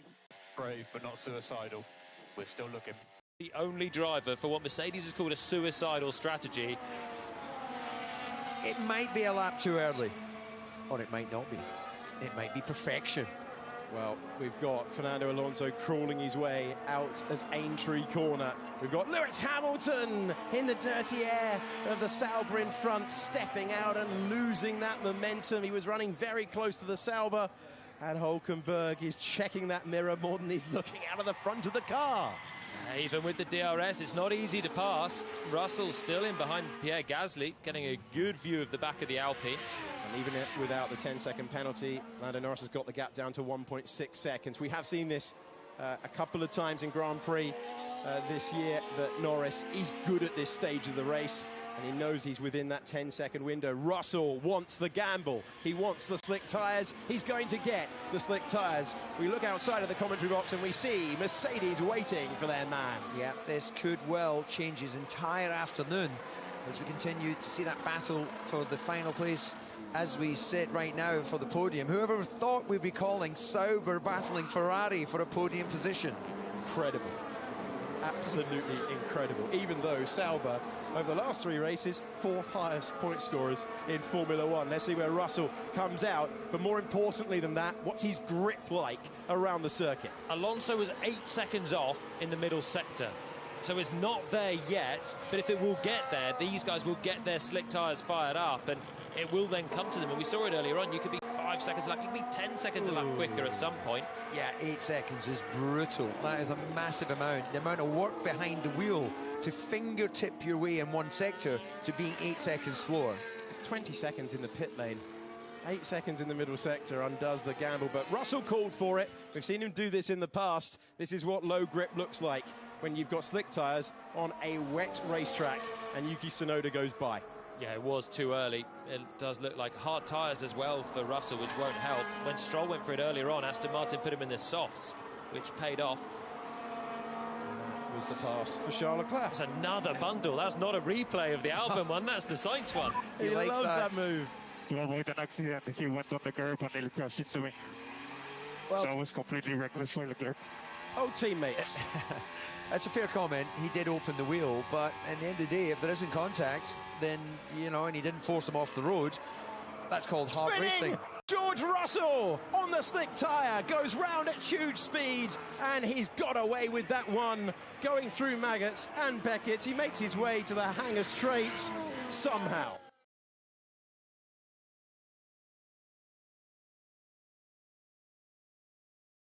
To avoid an accident, he went on the curb and he crashed into me. That was completely reckless for Leclerc. Back within touching distance. Let's see what a slick tyre on a damp track looks like. Going to Maggots corner. Let's listen in. just instantaneous loss of grip. And thankfully, huge amount of runoff there, and thankfully got the car round nose first as he entered the gravel. The ability for the drivers generally now to be able to pirouette through 720 degrees. Much better than before. And then release the brakes and straighten up at the perfect point to just cut through Maggots and Beckett's and get back on.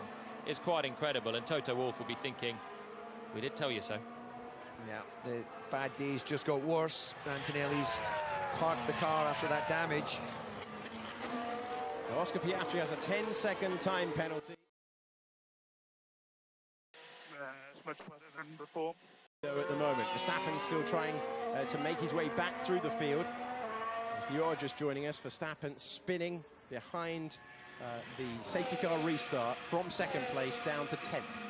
Staying on inters is the best case scenario for Hulkenberg right now. He's kept them alive well. He's doing personal bests in the race, and on that time around he's 7/10 quicker than Hamilton. Look at the gap now, 2.5 seconds, over 2 seconds, and he can start to breathe a little bit easier after that pressure.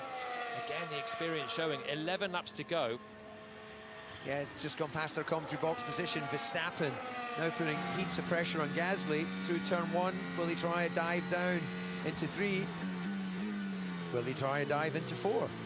I'll just keep naming the corners until he tries a dive. Keep going, DC. There we go! Number 4 comes up for car number 1. And he's way by. It's one of my favourite ever pieces of commentary you've ever done. I knew I'd be right eventually. Could I count that high is the only thing. What have we got around here? 18 corners? We have all with names, all with motor racing memories, and we're getting another one at this amazing British Grand Prix, currently in possession of Lando Norris, who's 1.4 seconds back, but crucially, race leader has a 10-second penalty. We need to keep Lando out of DRS. If he gets in DRS with our penalty, it'll be do not make it too difficult. So I was going to talk to you about this a few moments ago. We heard in Austria the two sides of the McLaren garage acting like different teams. You get that message as well. They're saying that if Norris gets within a second, Piastri is going to be told not to fight because of the penalty that looms over it. I mean, they're absolutely safe in 1 and 2. Nico Hulkenberg is third as Hamilton's going to pull the trigger. Hamilton couldn't get past Hulkenberg on the intermediate tyres, but Hamilton is about to put those out front on big pressure.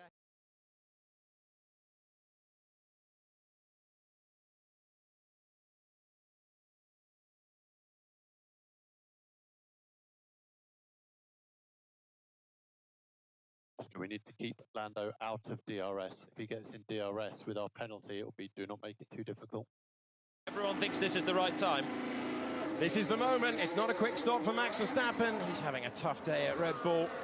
Stroll, Verstappen, Gasly and Sainz were in. Hamilton went to the soft tyres. Continuing on, Charles Leclerc, Alex Albon, they are 5th and 6th. Now 7th for Ocon as well. Plenty coming in for the slick tyre. So, what sort of grip has he got? Well, there's his teammate. Not a lot. Not a lot right now. It's whenever there's surface water, you're going to lose temperature, you're losing grip. Wherever it's dry, quite obviously, you're going to put those tyres into a window. Shallow weaves, trying to do something on that back straight down towards Brooklands, but you don't want to put your car on the wet part of the circuit either, so it's trying to stay on the train tracks. Coming out of the pit lane for Lewis Hamilton. From the wet part of the circuit to the racing line, and it's going to be exactly what we saw with George Russell, going deep, going off the road, trying to take another podium finish at Silverstone. It's so frustrating, isn't it, when you just can't hold the grip. And was that his teammate went off the track as well? Leclerc went massively off the track as he came around turn 2. So does Hulkenberg pit now to cover that bunch off, put on slicks, keep the track position, but then have to go through that pain as well? He does. Hulkenberg pits, and this is huge for Sauber. This is a massive moment for Sauber and the career of Nico Hulkenberg. Start 239 in Formula 1. No one has ever waited longer for a Formula 1 podium, but it didn't look the quickest stop at the moment they needed it. 4.6 seconds. He's back into the Grand Prix, but where does he come out on the track? He's miles ahead of Lewis Hamilton. Yeah, but he's got to get out of the pit lane. You can see the car fishtailing as he's trying to get the power down on the mediums. Yeah, and Hamilton, we know, went way, way wide in 3.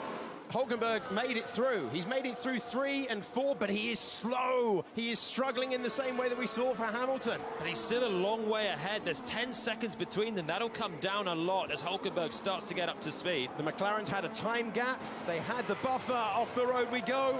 And rejoining with Max Verstappen. It is really intense out there at the moment. They've responded to each other, but it is right on the brink. As now Fernando Alonso is the fastest driver out there in the first sector. Taking his penalty. Hit this lap. We will go past once. So Norris goes again. 10-second wait for McLaren. Now they get the signal, they get the call, and he's back into the Grand Prix on those medium tyres. Well, it's good for Oscar to at least serve the penalty now. Lando, Oscar will pit this lap. We will go past once. Who's gone off? I don't see any stopped cars. Ocon in the Haas has found his way off the road, and he rejoins. This is the nature of putting the cars on the slick tyres before realistically they're ready for them. So Hulkenberg is now finding the grip, and he's still 8 seconds clear of Hamilton. So Hamilton going off and scrabbling through turn 3 has cost him a lot on that outlap. 8 laps to go, and 8 seconds buffer for Nico Hulkenberg on the podium. Yeah, Alonso again lighting up the timing screens, but he was on so early to those tyres as we go on board with Ocon. The battle ahead, he goes for the inside, but is he going to have contact? Yes! Oh! And it's happened before at Silverstone with the Haas cars. Behrman and Ocon come together, racing each other. And this was the sight then of Behrman trying to go to the inside. The 20-year-old hits his teammate. Haas, it's happened again. Magnussen and Grosjean all those years ago, pirouetting round. I was going to say, I'll give him 8.5 for being synchronised in the spinning. Massive moment for Lando Norris, in he comes. He needs the clean pit stop. It's the thing between him and then the outlap, and then ticking off the laps to winning the British Grand Prix and achieving his dream. Tick off the pit stop, because that one's gone to plan. And now Norris needs to try and warm up these tyres. It is precarious. If Lewis Hamilton, a 7-time world champion, is going off the road, you really know that it's not done yet. Critical outlap for Lando Norris, who now leads the British Grand Prix. British cars is up front. Verstappen seething with what he's got underneath him. Lando has the lead at Silverstone, but how can he keep it between the white lines with Piastri?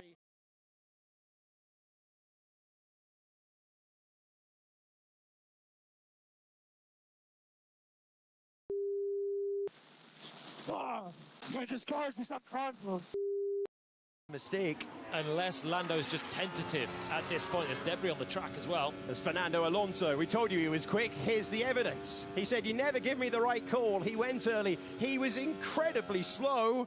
He's not anymore. He goes through, and he is up to 8th position. Hamilton is the fastest driver on the racetrack. So it wasn't so suicidal, was it, for Alonso, who pitted as the first driver to come in? 4.2 seconds for Oscar Piastri. Electric pace. I don't think the penalty before was very fair. I mean, I know it's a big question, but if you don't think it was fair either, I think we should swap back and race. Okay, 2 incredible things in a row. We joined on board with Piastri driving angry, scything into Norris's lead. I don't think the penalty before was very fair. I mean, I know it's a big question, but if you don't think it was fair either, I think we should swap back and race. His actions, the two are not linked. This is going to be incredibly intense. Piastri into Maggot's corner, corrects the slide and uses the runoff. So he's driving angry. He's wanting this win that he feels he's deserved. Personally, I feel he's deserved as well with the way that the race has been run. He's been driving brilliantly and he's closing in again. But he's got to be careful not to throw away second place as well. These conditions are so treacherous. And then the gap to Oscar's 4.8. He had an off. Just be careful out there. Well, tell me where, don't just say that. He's so cool, isn't he? Well, he's heading to an 8th career victory, but the one that would mean the most. By the way, fastest driver on track, having his day of days, Nico Hulkenberg. And then the gap to Oscar's 4.8. He had an off. Just be careful out there. Well, tell me where. Don't just say that. And McLaren are not about to switch the positions. This is, of course, the British Grand Prix. Lando Norris now leads. There are so many ramifications to this as well. And the stewards have made their decision. That is now it. And for McLaren to undermine that, to interfere, would be something exceptional. So if Piastri wants this, he's going to have to do something magic. Norris is now up to 10th with his mediums. I don't see it coming towards him.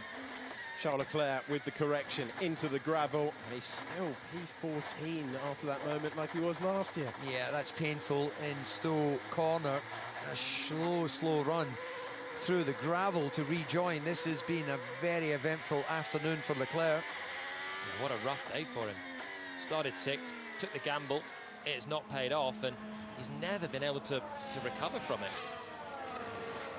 What an intense British Grand Prix we have witnessed. We are in for one of the biggest celebrations of a podium you've ever seen if Hulkenberg can stay there, but things can change fast when you are one lock-up away, one wide moment away.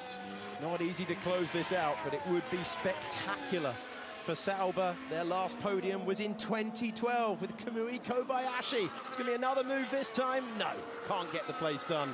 And Behrman stays behind Russell in the battle for the final point. Yeah, Hamilton is finding a sweet spot with those tyres. 1.4 seconds faster than Hulkenberg, who's, well, the gap is there, 5.5 seconds. So will he have enough laps to close the gap? He's got to do that lap, every lap now to the end, and then get a shot. The laps are running out for Lewis Hamilton. He's got such an incredible record around this circuit as well. It's not a surprise that we're 5 laps from the end and he's got a chance to get back on the podium.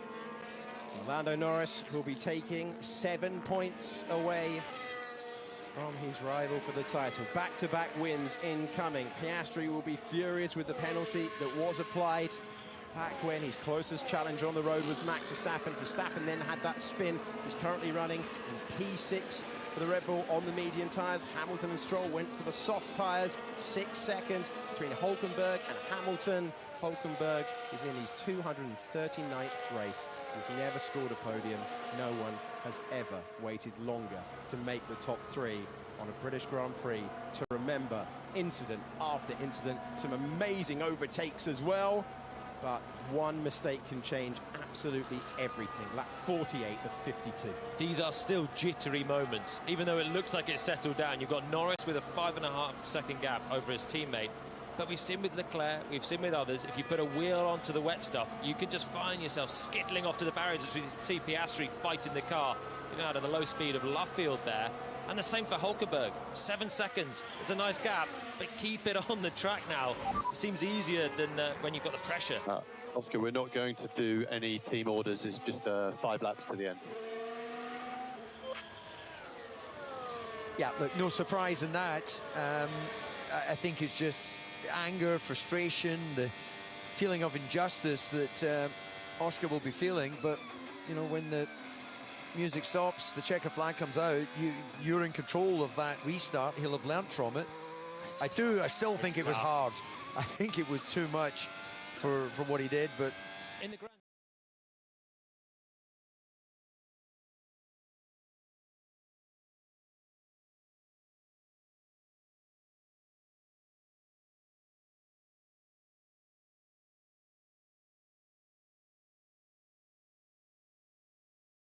Oscar, we're not going to do any team orders. It's just 5 laps. Usual as well to want to put heat in those brakes. You know, these carbon brakes, they would have still had some residual heat, but they operate up to over 1,000 degrees. You want to make sure that when you're braking down into Club Corner to launch the restart, that they're in a window. Pierre Gasly's been absolutely tied to the back of Verstappen the last few laps. The phases of the Grand Prix where certain cars have worked in certain conditions, but Gasly, who is racing for the team 10th in the Constructors' Championship, trying to score another points finish today, would only be his 3rd of the year, and it would match his personal best for the campaign. A satisfying afternoon's work as well. It'd be good for them. They've then got to watch Aston Martin getting a good haul of points with both cars. Stroll ahead of him still with that strategy early on, just paying off for Lance. They've then got to watch Sauber potentially heading towards a podium, so it will be a great recovery from Alpine. and a reprieve after a really tough run of races. But it has been a great day for a lot of those teams further down in the field. Williams, they've got Albon into 9th. Behrman still attacking Russell to try and get a point for Haas. It's almost anyone's day. Racing Bulls, both cars out with damage. They've had the big off, and are they the only team that are not going to score points as things stand? Antonelli retired. Hadjar hit the Mercedes man when visibility was really tough. Bortoleto was on a slick tyre on a wet track. Lawson was hit by Ocon, and Franco Colapinto didn't leave the pit lane for the British Grand Prix. Lando Norris started in 3rd. He's now 1st. The last couple of years, he has finished where he started, but he will be going past the roaring Lando Norris grandstand. The Lando stand will be dreaming of ticking off the laps. He said that he loved racing in Chrome a couple of years ago because it reminded him of Lewis Hamilton's win here in the wet. He's driving for the same team, and it was 2008 for Hamilton with McLaren. It's 2025 for Lando Norris. On the left-hand side, Oliver Behrman fighting, but he is under investigation for a collision. Hamilton took a second out of Hülkenberg with only a couple laps left. It looks like Nico, fingers crossed for him, is going to get that elusive podium. Every Hülkenberg fan rolled their eyes at you saying it was done there. Every single one. But you're right, DC. He too is ticking off the corners. Penultimate lap of the Grand Prix for Lando Norris, who is on his way. All of the talk after the race will be about the penalty that his teammate had. An extraordinary drive out of the pit lane from Piastri, driving angry. But look at this for Hülkenberg. He started last week at the back, made 10 places, and he must have thought, hey, well, that was great. This is dreamland for Hülkenberg. It's just great to see. He's so talented, he's so fast, he's had an amazing career, always in midfield machinery. And then you just think, a rainy day is going to be one of these is going to come off. But, you know, it looked like it was going to pass him by. I spoke to Jonathan Whitney on the grid, he said, well, it's raining, anything can happen. I don't think he expected this. Yeah, look, I've known Jonathan since karting. That is a tense-looking Jonathan Wheatley counting down these moments. This is all huge confidence-boosting steps forward for this team. Lando Norris is waiting for the checkered flag. He goes past Chapel Curve, and he can look down the iconic hangar straight, and all he sees is an luminous grandstand roaring for him as he goes through Stowe Corner. Max Verstappen improves up to P5. He's just got past Lance Stroll in the Aston Martin, who once ran in 3rd position. But this is what Lando Norris wanted at the start of the week. He comes across the line to begin the last lap of the British Grand Prix in the lead. And this is still huge for Norris. The talk of the penalty, but Lando has driven a really solid race. Verstappen spun off in front of him. Piastri had a penalty from in front of him, but Norris has been matching his teammate for pace. Yeah, Stroll went wide at 3, and that allowed Verstappen, gave him plenty of space through 4. Actually took it slightly offline, but got the pass done. Another 2 points in the bag for Max, but with McLaren 1-2, that championship looks like it's slipping ever further away if it was ever on. But it's coming back towards Norris. Sometimes they go for you, sometimes they don't.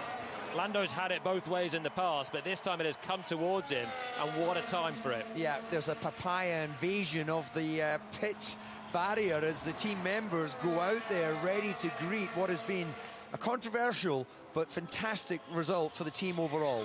Lando said earlier in the week he would trade all of his wins for this one. He is nearly there. He will come onto the hangar straight and see his grandstand, a grandstand that will roar for him.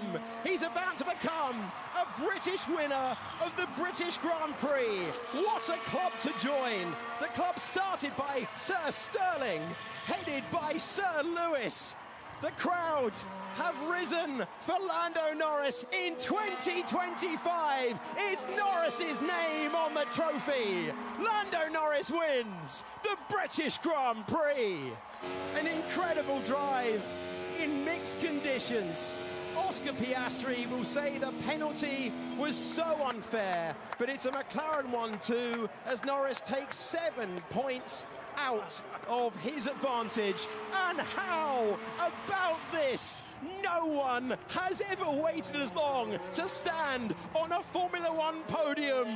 Get rid of that stat and celebrate Nico Hülkenberg. 239 starts and a podium finisher in Formula One at long last. He did it. What a British Grand Prix. Absolutely brilliant. So happy for Nico Hülkenberg. One of the nicest guys in the paddock. And as you said, Julian, fast, never really had the opportunity with the machinery. I still can't believe he's actually just done it. Hülkenberg's got a podium. That's it, mate. You've won the British Grand Prix. Well done.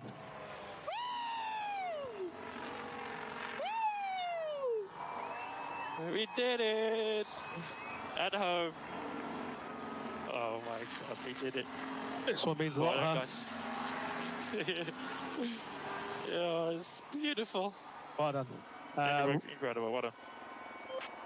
The man from the West Country travelled to the middle of the country and delivered, and those in orange are in song in the grandstand. He wins back-to-back Grand Prix, and he takes the checkered flag for the race that he wanted. Someone said, oh, Monaco's like a home race for you, isn't it? And he was like, I have a flat in Monaco. I'm British. That was his emphatic response when he won the Monaco Grand Prix. But what a season for him!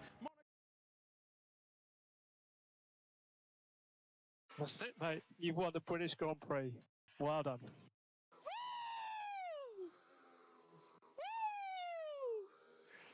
We did it! At home. Oh my God, we did it. This one means a lot, huh? Guys. Yeah, it's beautiful. Well done. Stephen Petrick on the radio to his driver. He is the oldest first-time podium finisher since 1973. What a result. Started 19th, finished 3rd. Amazing for Hülkenberg. You go through, you had to be so good to get to Formula One. You go through that career hearing that you never made the top 3. He'll hear it no more. On the last lap, Pierre Gasly's tidy race.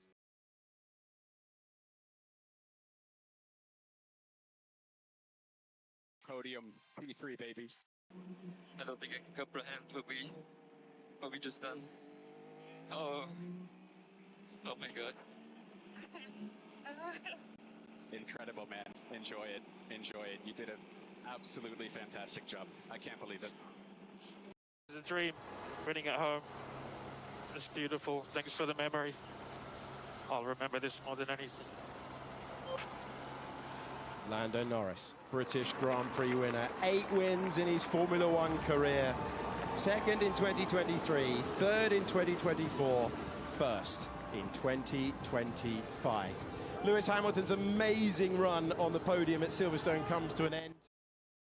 Oh, it's amazing. Thank you, well done, everyone. Thanks, McLaren. This is a dream, winning at home. It's beautiful. Thanks for the memory. I'll remember this more than anything.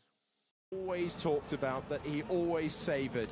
Podiums before, winner today, Silverstone sees success for Lando Norris. He is minutes away from lifting the golden trophy above his head. He drove beautifully, there's no question about it. As I say, not to take anything away from Lando winning this Grand Prix. Oscar has opened a little opportunity for the stewards to get involved, and they have. And he'll find that his team really don't care about it. Yeah, because true. They've got 1-2, their home driver has won the race, they've still got a maximum point score, so often you'd find the team coming out, taking documents up to the stewards. McLaren won't. Yeah, they've dominated the British Grand Prix. And, well, we got lulled into a false sense of security after qualifying, but in the end, McLaren owned Silverstone. It's a riot for Sauber and Nico Hülkenberg. Look at this. Oh, it's brilliant to see. Chanting his name. Scenes. You know, if the FIA had the way, no one would be allowed to touch the driver before he's weighed.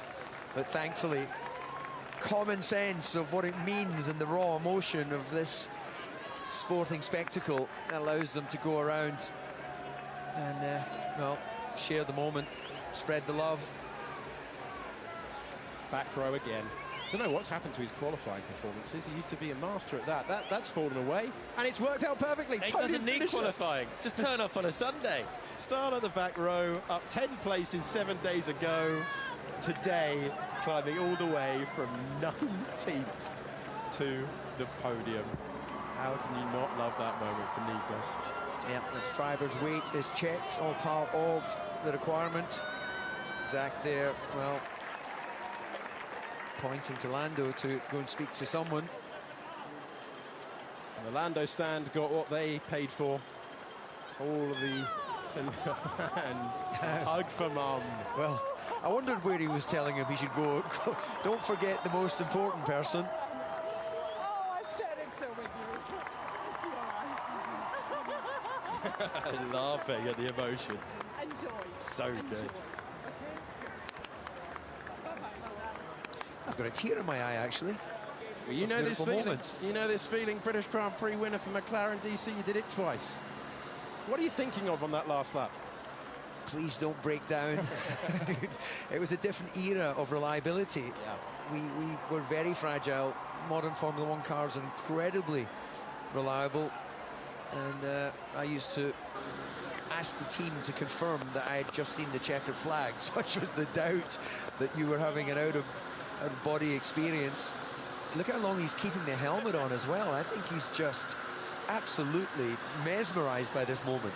You know what happens at Silverstone in the last couple of years? You get a British winner and they find it incredibly emotional, because how could you not, with 160,000 fans lining this circuit, cheering for everyone. We saw a cheer for Oscar Piastri when he took the lead. It's a knowledgeable fan base, but Lando Norris, well, there's so much papaya in the grandstands, and he just gathers it all together. Incredible day, mixed conditions. Jenson Button is speaking to Formula One's newest podium finisher. Incredibly, Nico Hülkenberg is in the top three. Hülkenberg, you're going to be standing on that podium. How does that feel? Yeah, good. It's been a long time coming, hasn't it? But yeah, I always knew, you know, we have it in us. I have it in me somewhere. So yeah, I mean, what a race, coming from virtually last, you know, doing it all over again from last weekend. It's pretty surreal, to be honest. Not sure how it all happened, but obviously crazy conditions, mixed conditions. It was, you know, survival fight for a lot of the race. I think we just were, yeah, really on it. The right calls, the right tires in the right moment, made no mistakes, and yeah, quite incredible. So it's been over 200 Grand Prix, quite a few over 200 Grand Prix, but we won't dwell on that. But it must be mentally so difficult going through all those times when it's almost there and then it's taken away from you. Just give us a little bit of emotion of how this feels. Yeah, right I mean, now. Today, you know, right till I think I was in denial till like probably the last pit stop, you know, and then when I heard we gapped Lewis quite a bit with the one extra lap, I was like, okay, you know, this is good. This is some breathing space. But then, you know, he was catching quite quickly. So, yeah, the pressure was there. It was an intense race, but like I said, we didn't crack.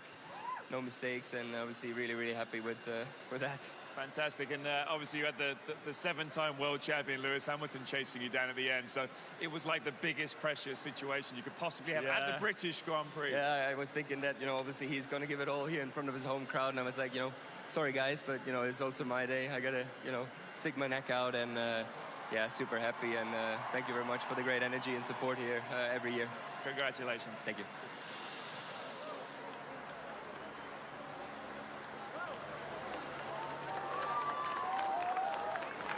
Oscar, I can imagine the emotions are very high, and we always say that you're very level-headed, but I've never seen you quite so upset about the situation you find yourself in. Yeah, I'm not going to say much. I'll get myself in trouble. So, well done to Nico. I think that's the highlight of the day. So, yeah, I'll leave it there. You obviously had a reasonably good start against Max, made a lovely move, and it looked like you had good pace, obviously, throughout the race. And it was the one incident that obviously you're not going to want to talk about, but we need to mention it here on the back straight, obviously getting the gap to the safety car. Yeah, I mean, apparently you can't brake behind the safety car anymore. I mean, I did it for 5 laps before that, and again, I'm not going to say too much till I get myself in trouble, but thanks to the crowd for a great event. Thanks for sticking through the weather. I still like Silverstone, even if I don't like it today, so thanks for coming out, everyone.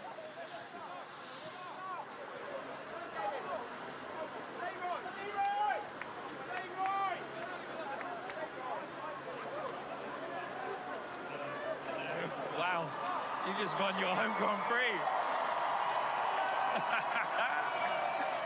Oh, wow. It's beautiful. Everything I dreamed of, I guess, everything I've ever wanted to achieve. This is, apart from a championship, I think this is as good as it gets in terms of feelings, in terms of achievement, being proud, all of it. You know, this is where it all started for me, was watching you on TV many years ago, and now, thankfully, I've been able to have my go. So, yeah, incredible race, stressful as always, but the support from the fans, it made the difference today, so I got to thank them for it all. What's going through your mind on those last couple of laps of the race? What is the feeling? What is the emotion? And are you thinking, what am I going to do when I cross that finish line, or who am I going to wave at? What is it like? Yeah, I mean, your mind just goes pretty blank, so everything you might think before the race, you forget. Yeah, I mean, the main thing is always just don't fuck it up. Yeah, that's rule number one. But you know, the last few laps, I was just looking into the crowd. I was just trying to take it all in, enjoy the moment, because it might never happen again. Hope it does. But these are memories that I'll bring with me forever. So incredible achievement. Great. I'll apologise for your. Thank you. Sorry, language. I'm also sorry. Yeah, amazing, and not the easiest way to win your home Grand Prix. It's with the weather conditions throwing everything at you possible, safety cars. It was a tough one. Yeah, I think in terms of being a stressful race, this is as stressful as you can get. But I mean, it was a good race for Oscar as well. I got to give my credits to Oscar. He was fast the whole way. Yeah, a round of applause for Oscar, because he put up a good fight, and I enjoy those moments together when we're on track. Not as much as when he's ahead of me as when he's behind, but you know, that's life. And yeah, still credits to him, and of course McLaren. To win at home in front of all of the friends and family we have here is pretty amazing. So a big thanks to them. Yeah, championship's obviously heating up. It's exciting. You're getting so close to Oscar. I want to leave the last word with you for the fans that come out here to watch you race, and you've won the British Grand Prix, for all these fantastic fans out there. Yeah, I mean, it's always hard, right? Because before the race, I'm like, I want to give them something to cheer about, but, you know, it's a long 52 laps, and you never know what's going to happen, especially when it was raining earlier, so it's always hard to imagine what it's going to be like. But now I'm feeling it, and it's unbelievable. So, yeah, thanks to all the fans, all the British fans, all the McLaren fans, and shout out to my grandstand in the corner, because I gave all my credits to them. They were amazing. They cheered me on every lap, and it was really a beautiful thing. Congratulations. Thank you so much. Cheers, man. Jenson Button was speaking to Lando Norris, who has won the British Grand Prix. Oh, my word, there is so much to go through and analyse, and so much to celebrate on the podium. But it will be Hulkenberg on a podium for the first time in his Formula One career, and Lando Norris is heading to the top step, because the McLaren man has won the British Grand Prix. And his mum is delighted, you can understand that. There's his dad as well. Great scenes. That's the one, you know, if you put it out there, that's the one that you cherish the most. You got to deliver, and he did. Cool down room time. Wow, kind of great, huh? Did you guys fight at the front, or? I got a 10-second penalty for breaking behind the safety car. For the first restart, or what? No, the second one. I hit the brakes basically as the lights went out on the safety car, so then I didn't accelerate, and apparently that gets you a 10-second penalty. I think, well, yeah. Caused a bit of, I went off, almost in the back of Lance, and Pierre by me. It's just the thing effect. That's the team effect. Yeah, I mean, the problem was it was just coincidence that I hit the brakes as the lights turned off. So.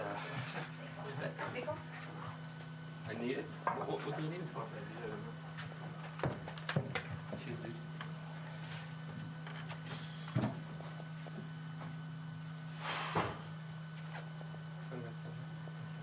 too. What happened? How did it happen?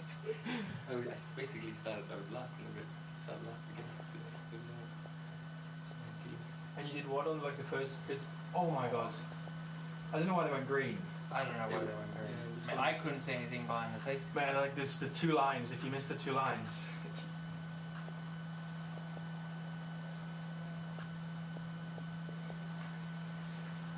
Yeah, that's when they said safety car in this lap. No, that's when they said safety car in this lap. I hit the brakes as the lights turned off, and then.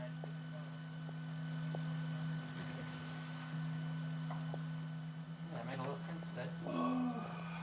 It's so sketchy when you're in slicks and it just. You had a moment there at the end. Yeah, I did what you did last year, like that. Yeah, shit yourself.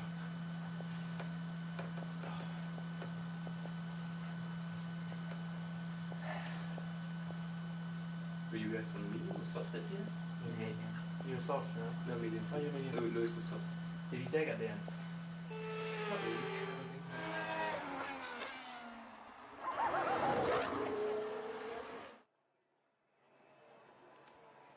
Well, I can't really believe what we've seen today. This is an incredible Grand Prix. It's seen amazing overtakes, wet, dry, biblical rain, intermediate tyres on a slick track, slick tyres on a wet track, a penalty that we will debate for so long after the race.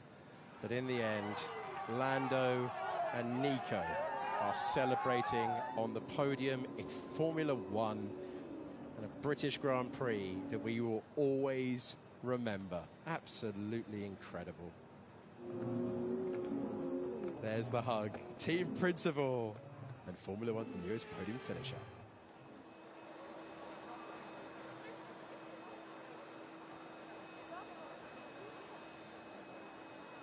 The British Grand Prix has been won by Lando Norris. Second position for Oscar Piastri, 6.8 seconds away. He was given a 10-second penalty.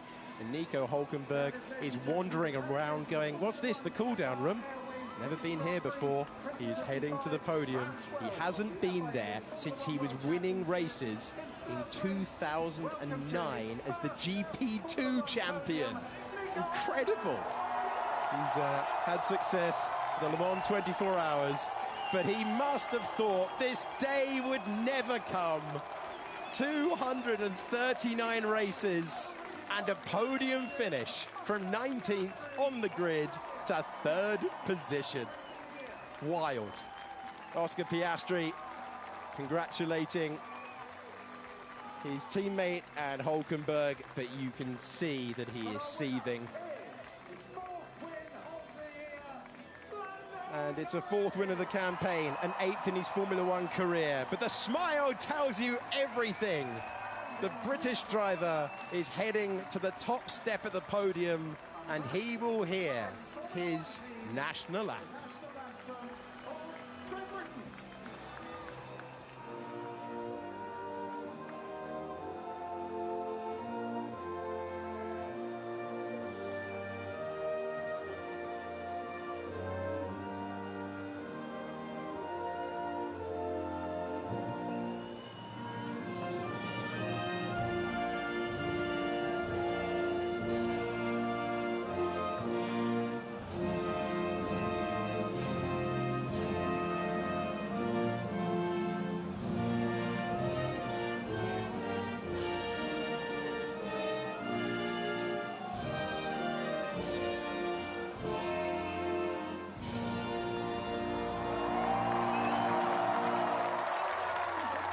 I wonder if this is how he pictured it. Lando Norris closes down the gap in the World Championship, and Lando Norris has his hands on the golden trophy that he dreamt of. Hoisted aloft, and the roar rolls down the incline of the former airfield. And Lando Norris is delighted. And then this is made out of Lego, so an exciting moment for him to have 2 of them One made out of Lego and one the famous old trophy. And a gold medal as well. Lando Norris with all of the rewards for winning the British Grand Prix. Presented by Luke Drake, Senior Vice President, Sponsorship and Events for Qatar Airways. And McLaren celebrate a home win. They will be elated with that one. McLaren 1-2 finish is their most of any season in the years since 2000. Oscar Piastri acknowledging the team for that 1-2. Just listen to this.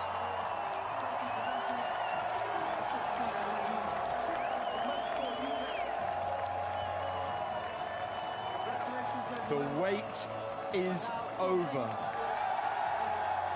Nico Hulkenberg is still lifting the trophy. Well, another barnstorming British Grand Prix as Hulkenberg finally gets to spray the champagne. And it's the traditional slam into the floor for the man closing in on the points lead of the World Championship. But this is not a day for the whole year. This is a day to savour the sight and sound of Silverstone with a surprise podium finisher in Nico Hulkenberg, a controversial penalty for Oscar Piastri, and a home win for Lando Norris. Incredible, incredible pictures. Jonathan Wheatley and Sauber celebrate.